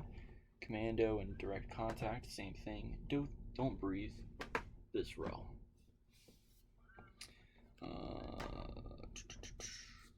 These are some other movies that I didn't talk about. We talked about American History X. That will go up to this row. Krampus, my second favorite Christmas horror movie, will go to this row. Starring Adam Scott, who people say look like me for whatever reason. Ghost in the Shell, the live action movie, I like it okay. It's not as good by any means as the anime. I'll probably keep that down at the bottom though. So we have space to move like maybe 3 or 4 more. So as we move things down, we'll fill that out to the bottom or that row. And then we can start organizing by color. Should we do it like Roy G. Biv and end with black? Does that sound? like the appropriate way to do it. Kind of start with like white, although the edge is kind of black, but got a white outline. It's more of a gray.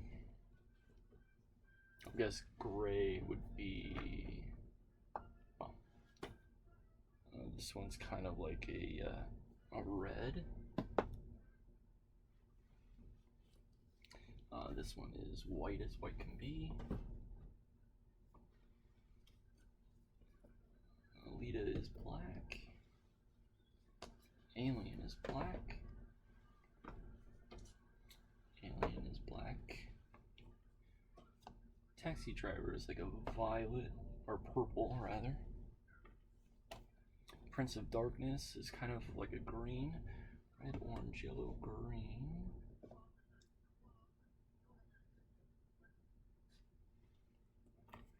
Fifth Element has kind of like a teal. So maybe we'll go with like on the end. It's, well, and it's more black, so we'll keep it like starting black coming from violet, so red, that's a solid red. This is kind of like a darker red, so we'll move that into blue. Valerian is blue font, black, red, orange, yellow, green, blue. Ooh.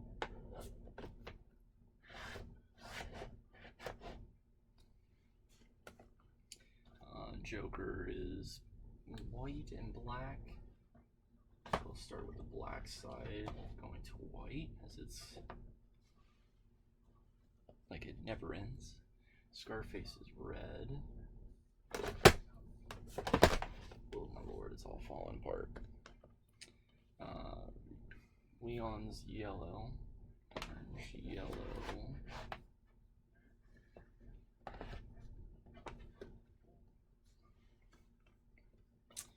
It is black.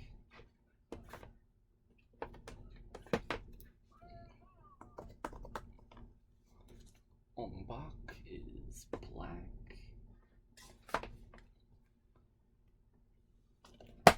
John Wick is blue. Nice blue on the side there.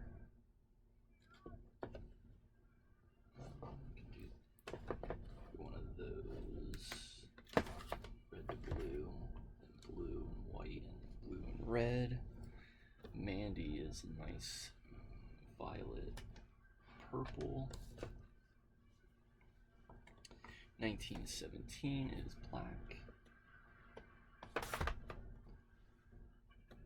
Minority Report is black.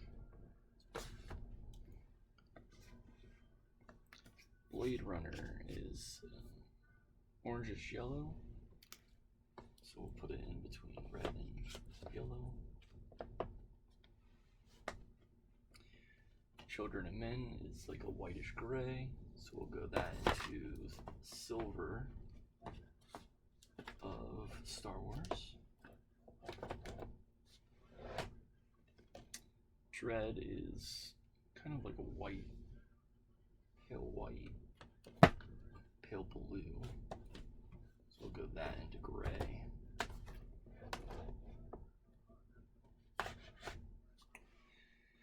And then They Live is kind of like the orangish yellow. So we'll do that in the blue. And then Ultraman is white and red. So we'll put that in between Star Wars and Deadpool. And then we'll start that with the first one, the second one, and the fourth one. Mad Max is a nice red, a little bit lighter. John Wick 2 is red as well. Getting darker, so we'll go that into the Quiet Place. And then Raid is silver, so we'll do that from Children of Men to Star Wars. Actually, no, Last Jedi to Ultraman, because it's silver to red font. So, pretty solid.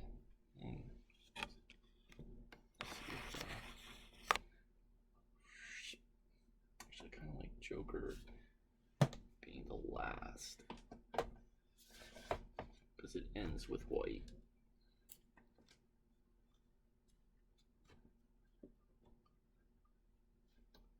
So, there we go.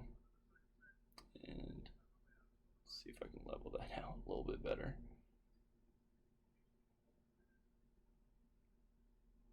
Pretty dark by the end of it.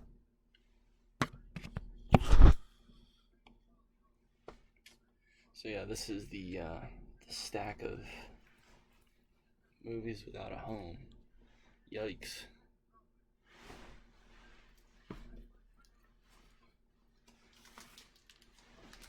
Let's see. It is 111. We could probably do one more row if you want. This would be kind of a mix. Ones that I haven't seen. I think most of these are ones that I haven't seen, but I kind of are like lower on the list to see. Actually, these three need to come down a row for sure. So these are 1990 Bronx Warrior, Escape from the Bronx, and The New Barbarians. These were Italian post-apocalyptic movies that are very much like a Mad Max ripoff. But the reason why I like these movies is I started out with The New Barbarians, and I picked this up on DVD in one of the dollar bins that you used to find at Walmart, and they were like really thin cases. And I think I even have it somewhere, but they were like really thin cases. And this one stars Fred Williamson, and he was basically the only American actor in the film. And so I used to listen to this when I was doing homework back in college, and like just to have it as background noise to kind of like fade out and focus on homework. And there was always one part of the movie where like the music completely changed. It was like just like heavy music, like beat wise, like just really different pace. And I never watched it, but I was always like, all right, I like this song. Like this is so weird and upbeat compared to the rest of the movie. And then finally one day I was like, you know what? Let me watch this movie. Let me just go ahead and actually watch it. And that scene was probably the most disturbing scene of the entire movie. Basically, there's like this cult that kind of ruled the wasteland, and when they come across somebody that's not in the cult, they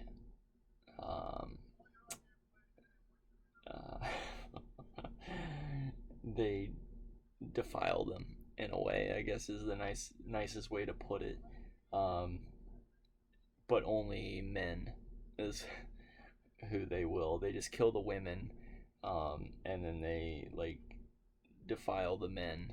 The leader will do it, and it's the most weird, random thing because it's like completely out of nowhere. Like nothing in the movie leads up to that kind of thing, and just out of nowhere, they have that scene. And so I was talking to Fred Williamson about it actually when I saw him at a convention, and he signed a copy of he signed a VHS for me. I don't remember which one it was. It might have been a VHS of this, but I was asking him about it. I was like, "What is the deal with like what was it like working on this movie?" Like, and he was just like telling me how like it was really like strange. Like the whole people, they didn't know how to act like he said manly. Like they didn't know how to act manly, so I was in there telling them like you gotta move like this, like this is how they do it in America, like in being men. And he was like, everyone's just so like so. I can't remember the words that he used, but he was basically just calling him out for being pansies. Basically, is what he was getting to, and like how he had to train the main actor, like teach him how to be a man, like for to appeal to American audiences, and um, I was like, so they decided to keep the scene in for that, and he's like, yeah, don't even talk to me about it. Like I've had no control over that, which I mean, obviously he doesn't have control over it, but it just was really weird, like dynamic from what he is like to that scene of the movie. Um, but he isn't the one that has that happen to him, and it's like one of the Italian guys. I think Timothy Brent. Um, but yeah, it was like the Italian version of Mad Max, or this series. So it's worth watching if you can find them. It's pretty hard to find.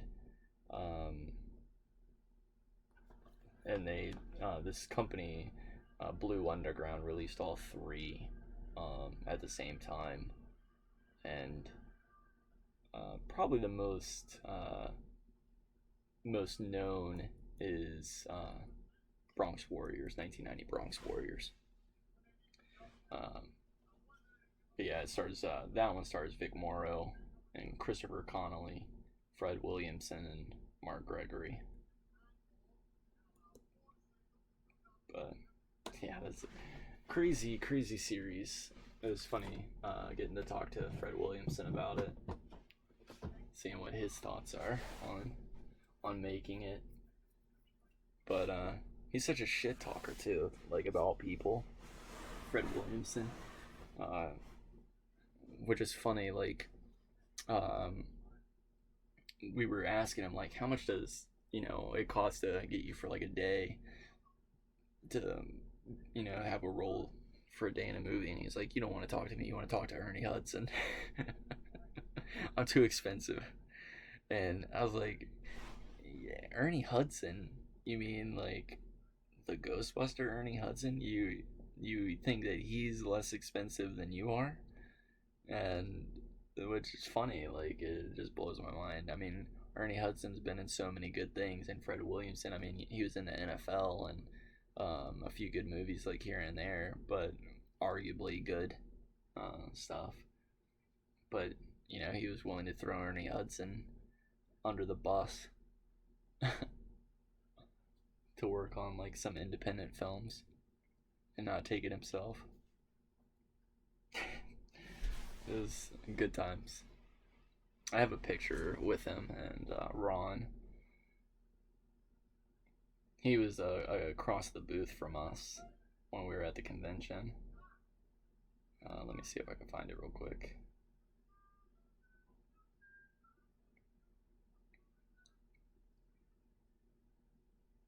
There's always funny stories of like going to conventions and stuff, and being a vendor or like someone at a like for a booth, like signing stuff, and being there as like an actor or whatever. You get to talk to the other vendors and actors in like a different way. Like they're more just straight up about how miserable they seem to be,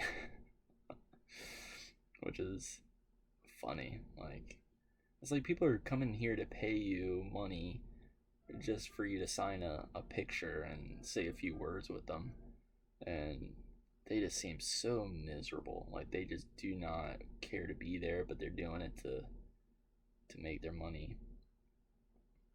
But I mean, that's just a few. I mean, there's some like the majority of them are really nice. Like Kane Hodder is really super nice, and there's some really nice people that I met. What's her face's brother that's married to Ryan Reynolds. His wife's brother is really nice too. Oh, where's that picture? Actually, I can show you some pictures of like. This is Ted Raimi, Sam Raimi's brother. He came by our booth and picked up a copy of Night of Something Strange. He's like, "Oh my god, that movie looks fucking nuts." We had the like a TV playing the trailer, and he would come by, and every time like he would walk to like go somewhere, he would come across it and sit there and watch a little bit more and more. And by the end of it, he was like, I'm gonna pick this up. It looks freaking crazy."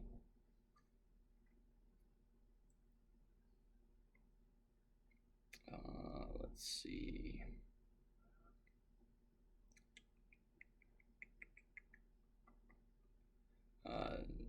This was at a film festival, Crimson Screen Film Festival, with Felissa Rose. She's a horror actress, scream queen. That's me and Trey Harrison from Night of Something Strange and She Kills. We were there for Night of Something Strange, I think. She's super nice.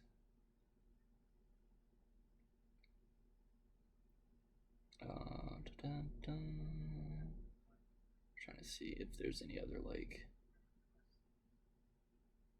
cool people.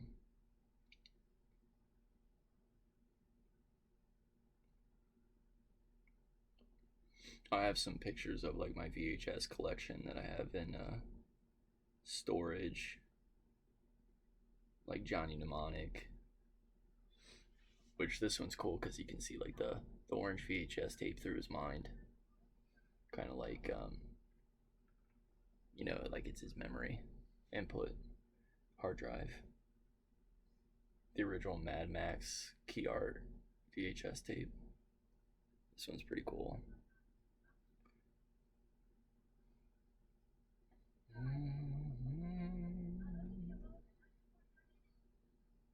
I have like some behind the scenes stuff from House Shark, like posing with guns and stuff, like, or prop guns. And we were at the bar where were we originally were drinking not your grandpa's root beer or something. This was like after I freshly dyed my hair. I was like it was miserable. And posing on a pool table at the bar that we were shooting at.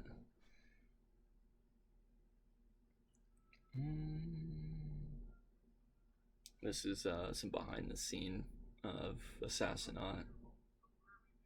This was in the battleship.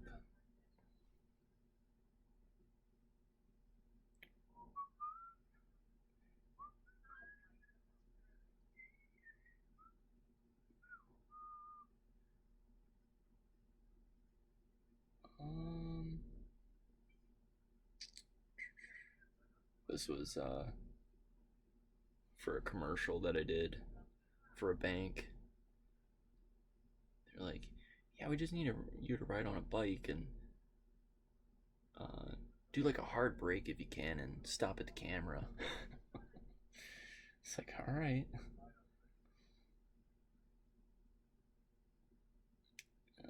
Let's see.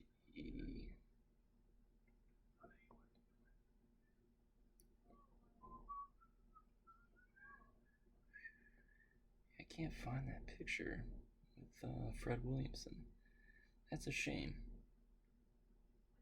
I'll have to see if I can go through and find any. Oh, he did sign my Bronx Warrior 1990 VHS actually. To Michael, Fred Williamson.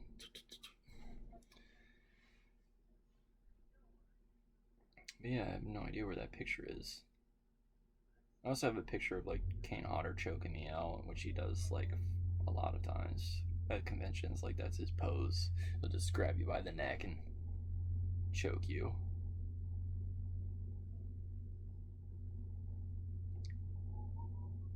I have like a whole album of Night of Something Strange, like behind the scenes. We lived on set for like a month filming that.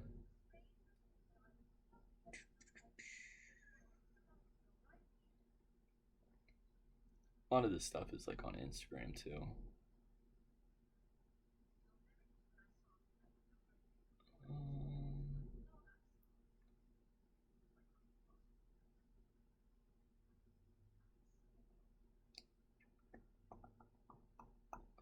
Yep, but just figured I'd hang out for a little bit. Maybe I'll do this next row.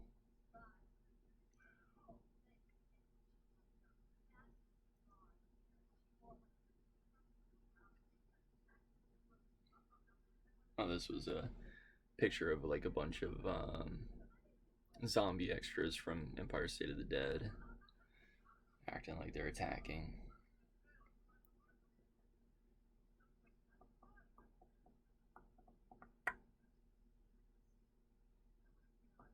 I have no idea where that photo is, but no big deal.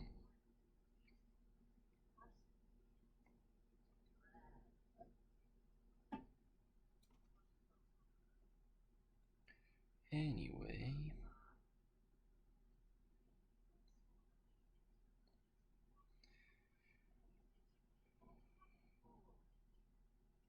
you gotta go. Love the chill stream, but I gotta jet. Catch you later. Yeah, see you later, man. Thanks for hanging out. I'll probably do the next row tomorrow. Getting kind of tired. And like those should be quick because they're all single rows. And the row that we just did was a double row. So by the time it took to do this, which was 2.5 hours, we could do the rest for sure. But yeah, thanks for hanging out, and we'll see you next time.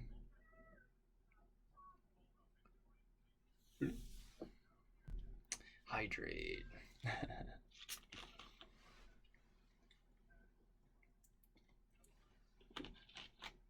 Yeah, a lot of this Rose stuff I haven't seen, so it'll just be showing them off. But the second row is like the good row. A lot of like my personal favorite stuff. But yep, have a good night, and I'll see you tomorrow or the next day or whenever. Take care.